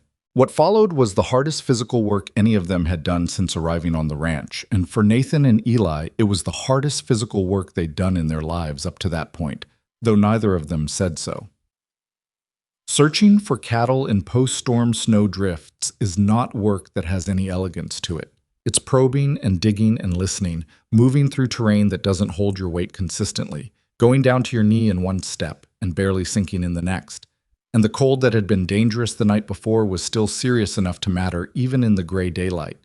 They found the first 2 cattle in a drift against the south fence, alive, buried up to their backs, calm in the disoriented way that animals sometimes go calm when they're very cold and have run out of the energy to be frightened. Getting them out required digging by hand and then pulling, and the second one resisted in a way that cost Nathan 20 minutes and a bruised shoulder before it finally came free. They found 3 more in a cluster near the far southwest corner where a rise in the ground had created a natural windbreak. These were in better condition. They'd sheltered on the leeward side of the rise, and the snow had packed around them rather than over them. Still cold, moving slowly, but functional. That was 5. The remaining 3 were harder. Ethan was working the south fence line when he found the break, a section of fence that had come down under the snow load, 2 posts snapped at the base, the wire flat on the ground and buried. Something had pushed through it in the night, from the inside going out, which meant cattle had gone through into the open rangeland to the south. Open rangeland in 3 feet of snow, at night, in a blizzard. He stood looking at the break for a moment. He knew what the open range south of his property meant. It ran for 2 miles before hitting the Fitch boundary, and it was broken terrain, gullies and rocky outcroppings and no shelter. 3 cattle in last night's storm, with no instinct to guide them except away from the wind. He went back to where Nathan and Eli were working and told them what he'd found. Nathan's face went through several things quickly. "We could pick up their track," he said. "Snow's covered everything." Not entirely. Wind came from the north. Anything moving south would have the drift pattern going the same direction. If they moved together, there might be a compressed area, even under the fresh snow. It was not a certainty. It wasn't even close to a certainty. But Ethan looked at Nathan and saw a man who was not proposing this because he was optimistic by nature. Nathan was not optimistic by nature, but because he had looked at the same problem and arrived at the same calculation. The chance of finding them was small, and the alternative was 3 cattle dead on the open range, which was a loss the ranch could sustain but did not need. 2 hours, Ethan said. "We go 2 hours, and then we come back regardless." They found the cattle in an hour and 40 minutes. Eli found them, in the end. He had been moving along the south side of a long, shallow gully, probing the snow with a fence post he'd pulled from the collapsed section, and he stopped at a point where the snow surface was slightly different. Not visibly different, but textured differently under the probe, a resistance that was not rock and not frozen ground. He called to Ethan without raising his voice too much, the kind of call that says, "I think I have something," without committing to certainty. He had something. All 3 of them, together in the gully, snow packed to their chests, alive. Getting them out took another 40 minutes of work that was inglorious and painful and resulted in Eli going flat into the snow twice when a wall of the drift gave way under his weight, and Nathan pulling him out both times with the same efficiency he brought to every physical task, and no one said anything about it because that was what had happened, and they had cattle to move. They got all 8 back, not easily and not cleanly and with damage along the way. 2 of them had ice damage to their hooves that would need watching, and one had a wound on its flank from the fence break that Clara cleaned and dressed that evening, with a competence that reminded everyone that she had grown up managing the practical realities of livestock before any of them.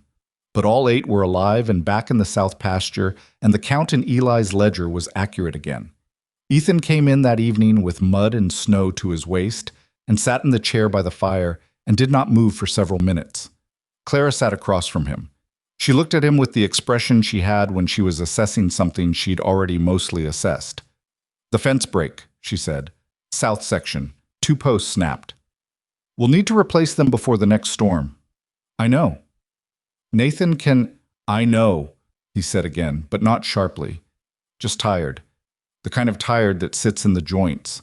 She was quiet for a moment. Then she said, "All 8. "All 8, he confirmed. She looked at the fire. Something moved across her face that wasn't quite a smile and wasn't quite relief, but was the private expression of someone who has been holding something tight and has just been given permission to set it down for a minute. He saw it because he'd been watching her face for 7 weeks and had learned the private vocabulary of it, the small things it did that it probably hadn't done for anyone's benefit, certainly not deliberately. He thought about what he'd said in the barn, the county seat, the justice of the peace. He thought about whether, in the daylight and the chaos of the storm's aftermath, she'd recalibrated anything. He did not ask. He was learning that there were things with Clara that did not benefit from being pushed toward speech before they were ready, that she operated on her own internal timeline, and the best thing he could do was trust that she meant what she said when she said it. He was learning this about himself too, that his instinct to move before a thing was ready, to drive it toward resolution, because resolution felt like control, was not always the right instinct. The ranch had taught him that there were some things you prepared for and some things you simply waited out, and that knowing which was its own kind of skill. Prescott's formal finding came the following Tuesday. It arrived not by messenger but by a letter that Delbert handed Ethan when he came in for supplies, a territorial government envelope with Prescott's office seal on it, and Ethan put it in his coat pocket and drove home with it there without opening it, which was not something he could have explained. He could feel it the whole way. He put it on the table when he came in. Clara looked at it. Nathan and Eli were both in the room and they looked at it too, and the 4 of them stood around the table for a moment with the letter sitting there in its official envelope. And Ethan thought of all the things he'd done in the past 3 weeks. and whether any of them had been enough, and whether the answer to that was even in the letter or whether the real answer was elsewhere. He opened it. Prescott's formal findings were written in the language of official documents, careful and qualified. He read them through once, then went back and read them again more slowly. The Water Distribution Review had found the current allocation in the valley to be appropriate and efficient. The Caldwell Ranch's water usage was documented as responsible and within established parameters. The fence damage reported on the northeast boundary had been noted as likely deliberate interference and had been forwarded to the county sheriff's office for review. No reallocation of water rights was recommended at this time. He set the letter down. Nathan said, "Well?" "We're fine," Ethan said. The room was quiet for a beat. Then Eli said, "I'll note the date in the ledger," and picked up his pen, and Nathan let out a long breath through his nose, and Clara, who had been standing with her arms crossed in the way she stood when she was holding something in, uncrossed them. That was all any of them said about it, which was exactly right. There was too much still to do to spend time on relief, and they all understood this without discussing it. The fence break in the south section needed 2 new posts. The cattle with hoof damage needed daily monitoring. The east section of fence that had been weakening before the storm had been further compromised by the weight of the snow and needed replacement. The waterline secondary valve needed servicing before the next freeze. None of this waited for anyone to be done feeling relieved. But later, when Nathan and Eli were in the barn and the cabin was quiet, Clara set a cup of coffee in front of Ethan and sat down across from him and said, "What happens to Hooper now?" "The county sheriff will look into the fence cut," Ethan said. "Whether they can prove who did it is another matter. You need more than a bent wire to charge a man." "But it's on record." "It's on record," he confirmed. She considered this. "He'll try something else," she said. "Probably." He looked at her. "But we'll see it coming." The particular "we" of that sentence settled between them differently than it would have 8 weeks ago. She looked at him when he said it, and he looked back, and neither of them moved away from it. The trip to the county seat happened on a Thursday, 2 weeks after the storm. The roads were passable by then. Not comfortable, not ideal, but passable. And Ethan had checked them himself the day before and judged them safe for the wagon. He told Clara the night before that he thought they could make the trip. She'd said she'd be ready at 6. She'd been ready at 5:45, which was consistent with everything he knew about her. They left Nathan and Eli at the ranch. Nathan had spent the previous evening doing something that he didn't announce but which Clara told Ethan about afterward. He'd gone to each room in the cabin and looked at what needed doing. Small repairs, loose hinges, a door that didn't sit right in its frame. And he'd made a list and said to Clara, "I'll get to these while you're gone." He'd done all of them by the time they returned. The county seat was a 2.5-hour drive in good conditions. In February road conditions, it was closer to 3.5. They drove most of it without talking, the way they'd driven the first road together on the day Clara arrived. But the silence was entirely different now. It was the silence of 2 people who had enough in common that silence didn't need filling, which was the best kind. About an hour into the drive, Clara said, "I want to tell you something about why I answered the advertisement." He looked at her briefly, kept the horse moving. "All right. I told you in the letters that I was looking for somewhere to be useful. That was true." She was looking at the road ahead, not at him. "But the reason I was looking was because we'd run out of road in Ohio. After my father died, there were debts. The farm was gone. Nathan was working at a mill that was going to close in the spring. Eli was—" She paused. "Eli is not built for mill work. You've seen him. He'd have been ground down by it within a year." "You answered the advertisement to take care of them," he said. "Partly," she said. "But I also answered it because I am 30 years old and I have managed other people's survival since I was 19, and I was tired of not having something of my own to build." She said this without self-pity, which made it land harder than self-pity would have. "That sounds selfish, maybe." "It doesn't," he said. I want you to know that that what I said in the barn, I didn't say it because of the circumstances, because of the storm or the water review or any of it." She finally looked at him. "I said it because I meant it."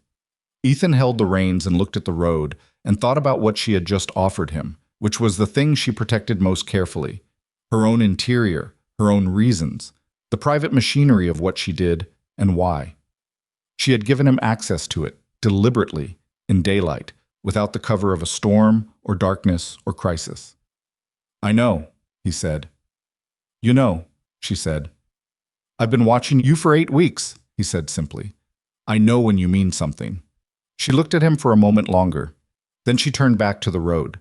The horse moved steadily through the cold and the ruts of the February road, and the silence that followed was the particular silence of something that has been said and received properly and doesn't need anything added to it. The justice of the peace was a man named Grayson, broad and steady in the way of men who had lived practical lives in practical places and had stopped being surprised by much.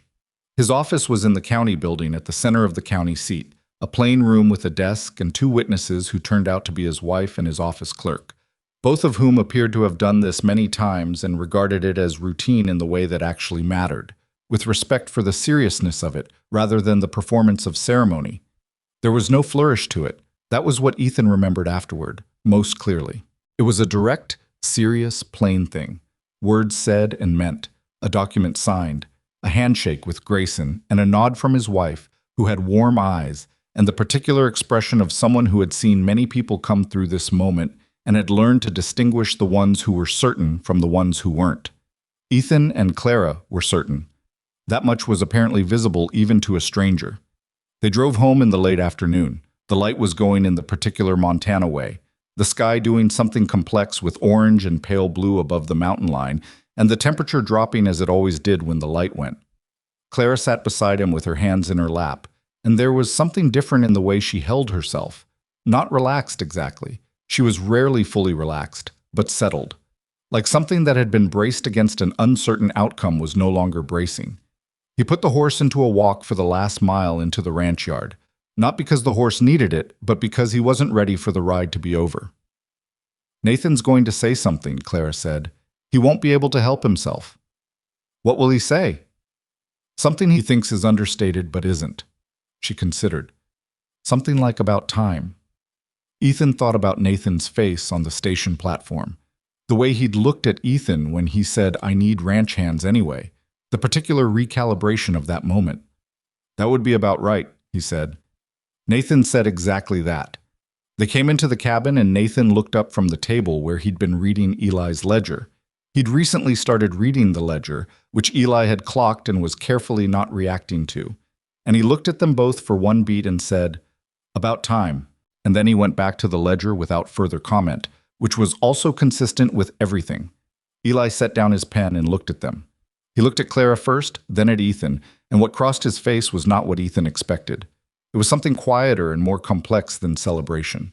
A look of someone for whom an anxiety that had been running in the background for a long time had just resolved. Not happiness exactly. Relief at a deeper level than happiness. The relief of someone who has been responsible for someone they love and has been watching carefully to see whether the situation would become safe and has just decided that it is. He stood up from his chair and he embraced his sister, which he did not do often. Ethan had observed in 8 weeks that physical affection between the Whitmore siblings was a restrained thing, not because it wasn't felt, but because they'd learned to express care through action rather than gesture. So the embrace was brief, and she didn't lean into it in the way of someone who needed it, but she put her hand on his arm for a moment, and that was its own thing entirely.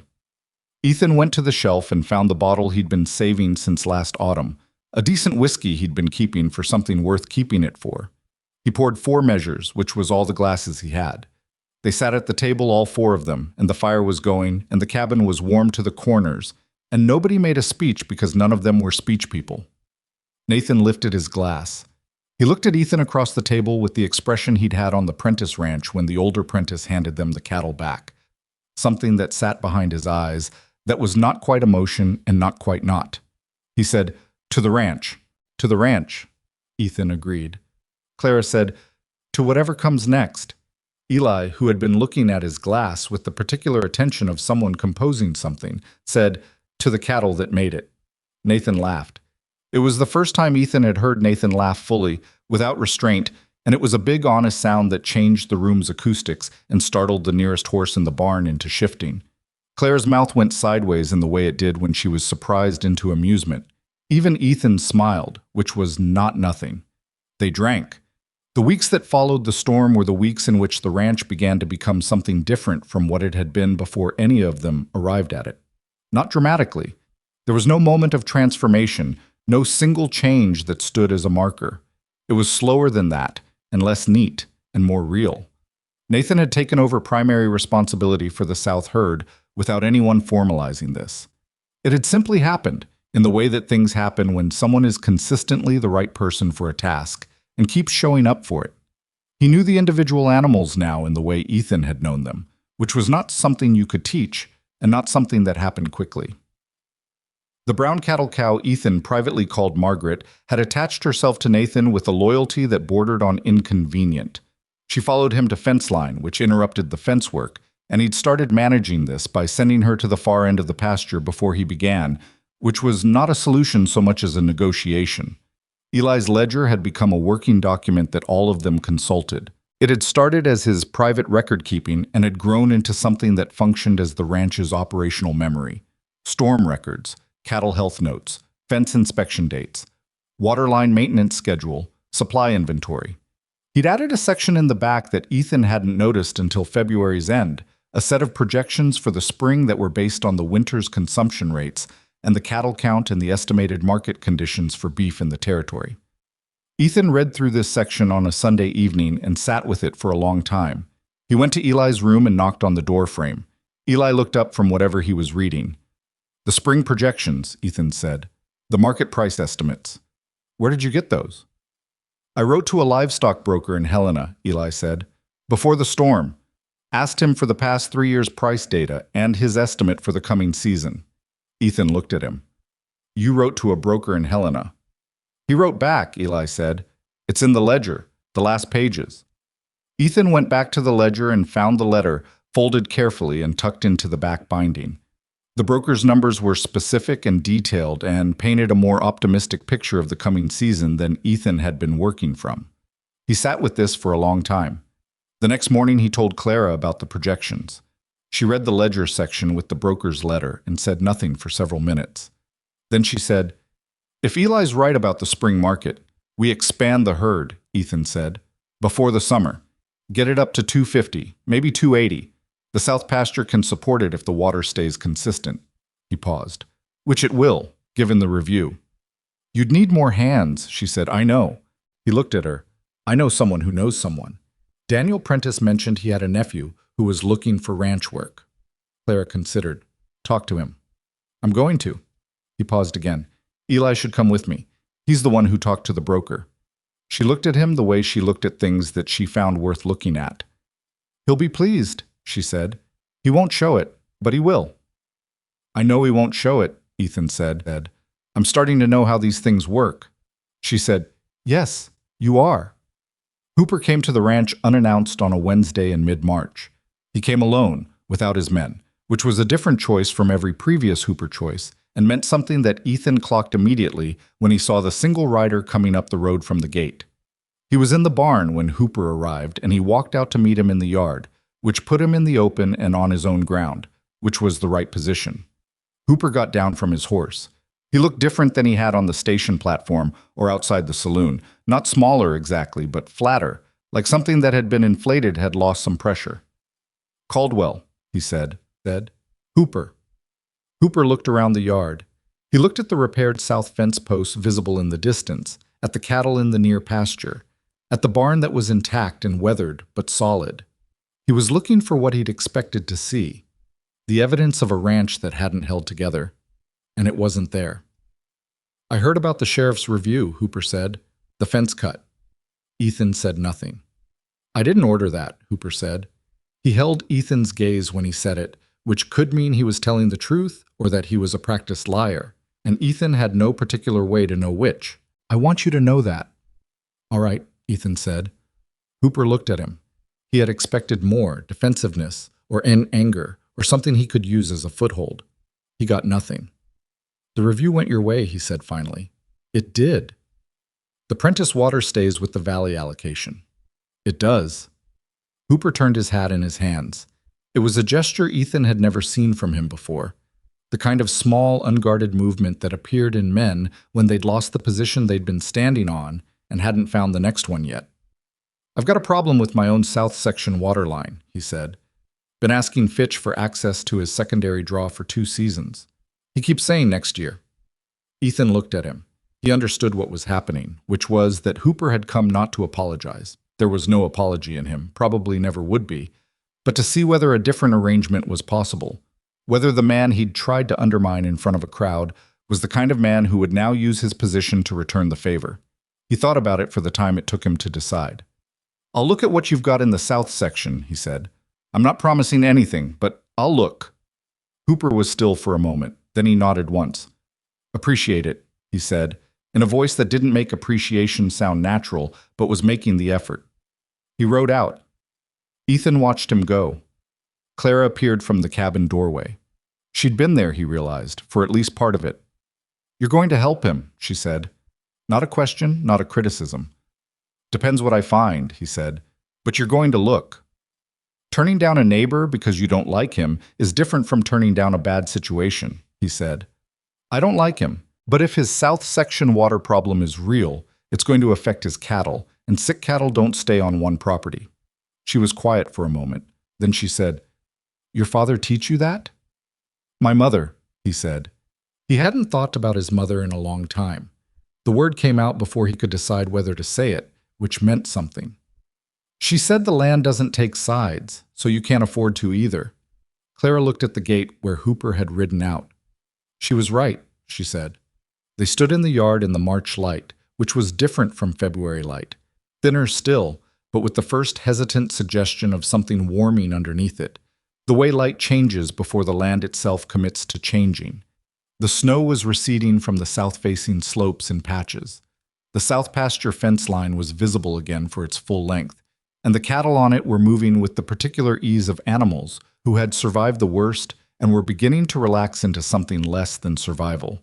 Nathan was coming in from the east fence line with a post driver over his shoulder, moving with the unhurried efficiency that was simply how he moved through work.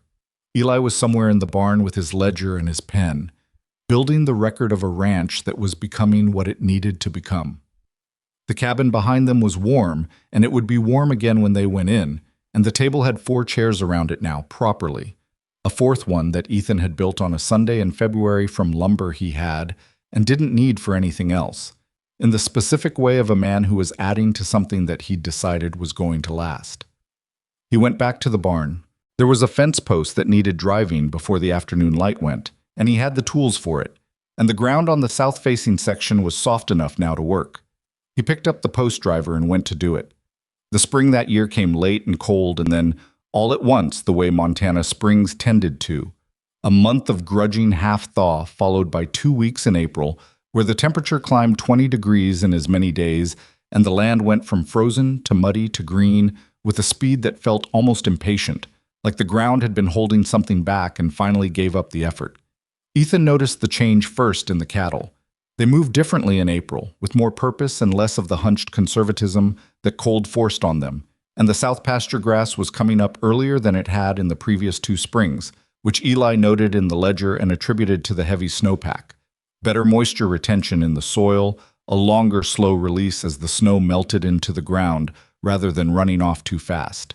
Ethan read this note on a Thursday morning and found he could not have said whether it was something he'd known and forgotten or something he'd simply never thought to track. That was the thing about Eli. He made you see the places where your own knowledge had gaps you'd stopped noticing. The Prentice nephew, whose name was Cal and who was 20 years old and had the broad shoulders of his uncle and the patience of someone who had spent 2 years deciding what kind of work he actually wanted to do, arrived at the ranch on the first Monday of April. Nathan was the one who showed him the property, which Ethan had decided was appropriate, and which Nathan handled with the seriousness of a man who understood that bringing another person into a functioning operation was not the same as simply adding labor. He showed Cal the cattle, the fence lines, the water system. He showed him the ledger, which surprised Cal, who had not expected a ranch hand to keep written records of anything. Eli, present for this part, said nothing. Cal stayed. He was not a complicated person, which was its own kind of value on a ranch where 2 of the 4 existing people were complicated in their respective ways. He worked without resentment and learned without performing the act of learning, and within 3 weeks he had taken over the morning water line check without being asked and was doing it correctly, which freed Nathan for heavier fence work on the north section that had been on the list since February. The herd grew over the spring and early summer. Ethan bought 20 head from the Prentice operation in May, a transaction that happened over a handshake in Daniel Prentice's kitchen, with Eli present and his ledger open, and which was the beginning of a working relationship between the two ranches that was worth considerably more over time than 20 cattle. Daniel Prentice was a man who had been in the territory long enough to know the difference between a rancher who was building something and one who was simply maintaining something, and he had decided. Somewhere between the afternoon Nathan showed up on his south slope to retrieve drifted cattle, and the morning he read Eli's fence inspection documentation, which category the Caldwell Ranch now fell into. He bought another 15 from a rancher near Billings who was reducing his operation. That brought the herd to 260, which was the number Eli had identified as the South Pasture's sustainable carrying capacity, and Ethan stopped there deliberately, which was not an instinct he would have had a year earlier. A year earlier, he would have pushed to the edge of what the land could handle and worried about consequences when they arrived. Clara had pointed this out to him once, not as a criticism, but as an observation, and he had not argued it because it was accurate. That was marriage, he was learning, not the ceremony of it or the legal fact of it, but the daily practice of having someone who could see the parts of you that you couldn't see yourself, and who told you about them not to diminish you, but because they'd decided you were worth being honest with. It was not comfortable exactly. It was something more durable than comfortable. Clara had taken on the ranch's accounting in the spring, partly because it needed doing properly, and partly because she had a mind for it that she'd never had the space to fully use before. She had gone through Ethan's financial records, 3 years of receipts, payments, debts, income. With the systematic patience she applied to everything, and what she produced was a clear picture of where the ranch stood and where it could stand if specific decisions were made in specific order. Ethan had looked at the picture she produced and said, "I've been underpaying for my own hay." "By about 30%, she said. "I've been buying from the same supplier for 3 years." "I know. He knows it too." She did not say "I'll handle it" because she wasn't the kind of person who took over other people's problems. She said, "You should go talk to him." He went and talked to him. The hay supplier, a decent man named Aldous, who had been taking the arrangement for granted as much as Ethan had, adjusted the price without significant argument. It was the kind of conversation that could have gone badly and didn't, which Ethan attributed partly to the way he'd handled it and partly to the fact that being clear and direct about a problem is almost always better than waiting for it to resolve itself. He'd known this. He'd simply needed someone to remind him it applied to more than fence posts. The sheriff's investigation into the fence cut concluded in June. The conclusion was not a dramatic one. There was no arrest, no public reckoning. What there was a formal finding from the county sheriff's office that the damage had been deliberate interference with private property, and a written notice to Gerald Hooper that he was considered a person of interest in the investigation and would be subject to civil liability proceedings if the evidence met the threshold. Hooper's man, the one who had actually cut the wire, a drifter who'd worked for Hooper the previous winter and left the territory in March, was named in the finding but not located. Ethan read the finding and set it on the table. Clara read it after him. Neither of them said very much about it because there wasn't much to say. Justice in a territory like this was partial and slow and imprecise, and expecting it to be otherwise was expecting the frontier to be something it was not. What mattered was the record, that it existed, that it named what had happened, that Hooper knew it was there. They had won the review. They had survived the storm. They had the record. That was enough to work with. What happened with Hooper over the following months was not reconciliation. That was too clean a word for something that remained guarded and complicated throughout. But Ethan had gone to look at Hooper's south section water problem as he'd said he would, and the problem was real, a blocked secondary draw that had been failing for 2 years and that Fitch had no interest in helping fix. Ethan had looked at it and thought about it and come back with a proposal, a shared drainage channel that would benefit both properties and that Hooper would fund primarily, since it was his problem primarily. Hooper had agreed, and they'd built it in late spring with Nathan supervising the labor, which was a detail that Hooper clearly had opinions about but kept to himself. It was not friendship. It was the recognition, on both sides, that they were going to be neighbors for the rest of their lives, and the land didn't care about their history. Ethan's mother had said something like that. He thought about her more, in that first year than he had in a long time. She had died when he was 16, of a fever that would have been manageable in a larger city and was not manageable in the small Ohio town where they'd lived. His father had followed her 3 years later, not from illness, but from the kind of slow giving up that some people did after they lost the person who made them want to stay. Ethan had come west at 22, carrying both of them in the particular way you carry people you've lost young. Not with grief exactly, not after enough time, but with their voices still available in moments when the relevant thing needed to be said. His mother had been practical and direct, and had loved his father with the steady, unsentimental love of someone who had chosen well and knew it. He recognized this now, looking at his own life from inside it, in the way you recognize things only when you've arrived at the same place. Nathan had told him something in the summer, on a Tuesday afternoon when they were working the north fence line together. They'd been working in companionable quiet for an hour, the way they worked best, and then Nathan said, without looking up from the post he was driving, "I want to file a land claim." Ethan straightened up. "Here?" "North of you. The section past the creek. I looked into it. It's unclaimed. Has been for 3 years." He kept driving the post. "It's good land." "You know it is." Ethan did know it. He'd looked at that section himself years back and decided he couldn't manage it alone. "You'd need a cabin," he said. "I know."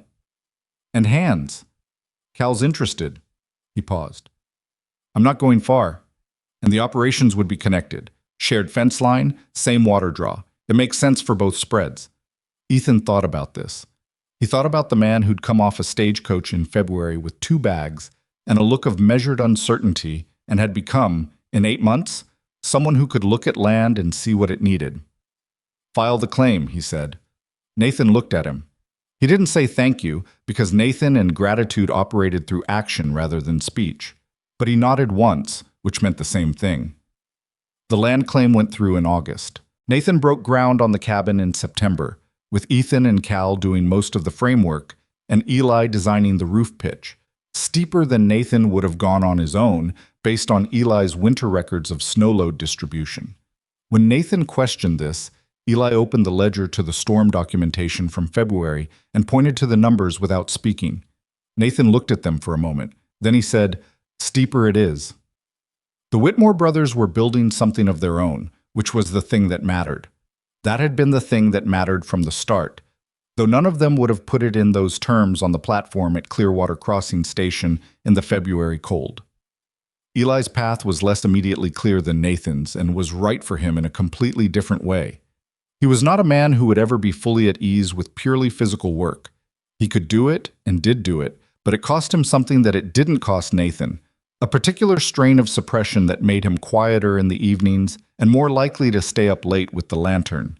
Ethan had watched this without comment through the winter and spring, and in the summer he had a conversation with Eli that he'd been approaching slowly for several months. He found him in the barn on an evening in July, the ledger open, a second notebook beside it that Ethan hadn't seen before. "What's the second one?" he asked. Eli looked up without the startled quality of someone who'd been doing something private. He'd been expecting this question, or something like it, which meant he'd been waiting for someone to ask. "Correspondence," he said. "The broker in Helena, the county agricultural office, a man at the university in Bozeman who's been studying cattle grazing patterns." Ethan looked at the notebook. "You've been writing to a man at the university." "He wrote back," Eli said, which was the same thing he'd said about the broker. "He's interested in the storm data, the consumption records from the winter. He said it was unusually detailed for a private ranch operation." He paused. "He asked if I'd be willing to correspond regularly, document this season's patterns against last winter's baseline." Ethan sat down on the hay bale. He looked at Eli, who was 19 and had been keeping records since the second week on a ranch in Montana, because that was simply what his mind did with information, and thought about what he was looking at. "Do it," he said. "It doesn't pay anything." "Not yet," Ethan said. "Do it." Eli looked at him. Something moved behind his eyes that was not unlike the look he'd had the night of Ethan and Clara's return from the county seat. That deep relief, that specific easing of a tension that had been running a long time. "Clara thought you'd say that," he said. "Did she?" Ethan said. "She said you'd understand it." He paused. "I wasn't sure." You should have been, Ethan said. He left Eli in the barn with both notebooks and the lantern and walked back to the cabin under the July sky, which was the kind of Montana sky that made you feel the land was showing off, enormous and dark, and full of stars in a way that no city sky ever managed. He had learned not to take it for granted, which was something the first year of not being alone had taught him. You stop taking a thing for granted when there's someone beside you to see it. Clara was at the table when he came in. She was working on the accounts, which she did most evenings in the summer. The ledgers and supply records spread in the organized way she organized everything. She looked up when he came in. Eli told you, she said. You knew about the university correspondence. He mentioned it in March. I told him to keep going. She looked at him steadily. I didn't think you'd object. I don't. He sat down across from her. Why didn't you tell me? She considered this. Because it was his thing to tell. Not mine to manage. She paused. I manage enough things. I try to leave people their own conversations. He sat with this. It was the kind of thing she said occasionally that required sitting with because it contained more than the words. She managed enough things. This was not a complaint, it was a fact, stated cleanly. She managed the accounts, and the provisions, and the household, and the relationship between all of it and the ranch operation, and she did it without being asked and without receiving much formal acknowledgement of the scale of it, because acknowledgement was not why she did it. She did it because she'd decided it was hers to do, and she did not do things halfway. But she was also, underneath all of that, a person who got tired, who had nights when the accounts made her jaw tight, and mornings when she was slower to rise than usual, and afternoons when she walked to the far fence line alone for reasons she didn't explain and which he'd learned not to ask about, because sometimes a person needed the open land and not a conversation. He looked at her across the table in the lamplight. The accounts can wait, he said. She looked up. Come outside, he said. The sky's something tonight. She looked at him for a moment. Then she set down this pen, which she did not do easily, and came outside with him, and they stood in the yard under the July sky and said nothing for a while, and that was entirely sufficient. He thought standing there about the word family. He had used it loosely before, the way most people use words before they've lived inside them long enough to know what they actually mean. He'd known his parents as family and lost them and rebuilt himself into a man who needed very little from anyone, which was a kind of survival and also a kind of poverty he'd stopped being able to see clearly. What he understood now, from inside the life he was living, was that family was not the people you started with. It was the people you built something with. And building something with people was not clean or easy or sentimental. Nathan drove a fence post too deep and had to pull it and do it again and was furious about it for 20 minutes before getting over it. Eli forgot to eat when he was deep in his notebooks, and Clara had to call him twice for dinner, and he arrived distracted and was apologetic and did it again 3 days later. Cal made a judgment error with the South herd in June that cost them 2 days of work fixing it, and Ethan said nothing harsh but said what needed to be said, and Cal took it and corrected it, and that was how a person who was worth keeping learned. And Ethan himself was not the easiest man to live alongside. He knew this now, in a way he hadn't known it when he was alone, because alone there was nobody to show you the shape of your own difficult edges. I went quiet when he was troubled and quiet when he was content, and Clara had to learn to read the quality of the quiet, to know which was which, and she had learned it, and she occasionally resented the effort this required. And she said so, once, directly and without cruelty, and he heard it and tried to do better and succeeded about half the time. That was the real thing, not the grand version of it, the real, daily, imperfect, continuing thing. By the time the first autumn of the Caldwell Ranch's new life settled in, the second autumn since Clara and Nathan and Eli had stepped off a stagecoach into a frozen Montana morning, the place had become something that was difficult to explain from the outside, but was completely clear from within it. The cabin that had been built for one person had been extended in late summer, a second structure added off the east wall that gave them 2 more proper rooms and a larger kitchen space, because Clara had pointed out in June that they were managing the winter food supply in a space designed for a man who'd eaten standing up most of his meals, and that this was going to become a real problem before December.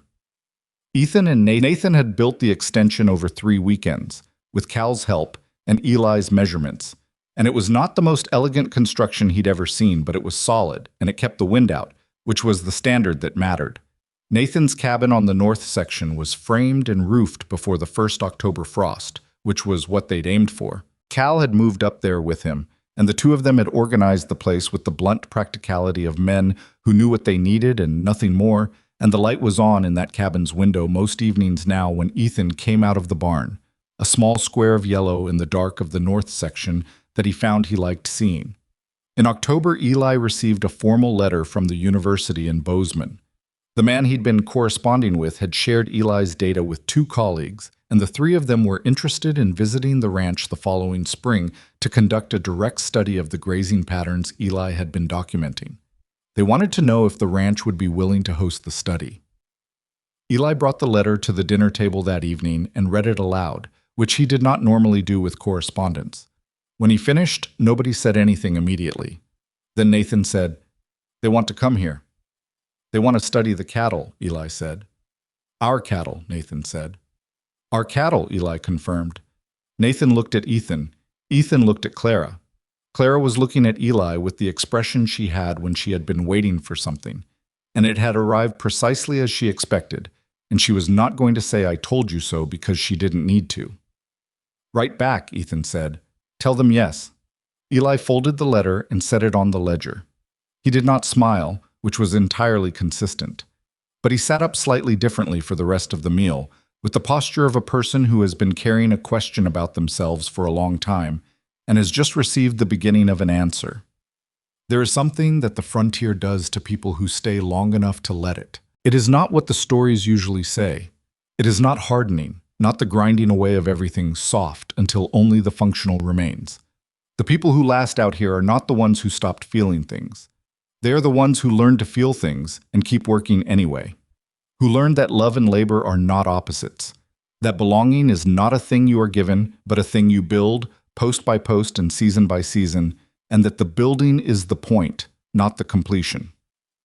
Ethan Caldwell had been 31 years old and alone in a cabin with an empty chair, and he had placed an advertisement in a newspaper not because he believed it would fix anything, but because he had looked at the empty chair one too many mornings and decided that the alternative to hope, however impractical, was not something he was willing to live inside of anymore.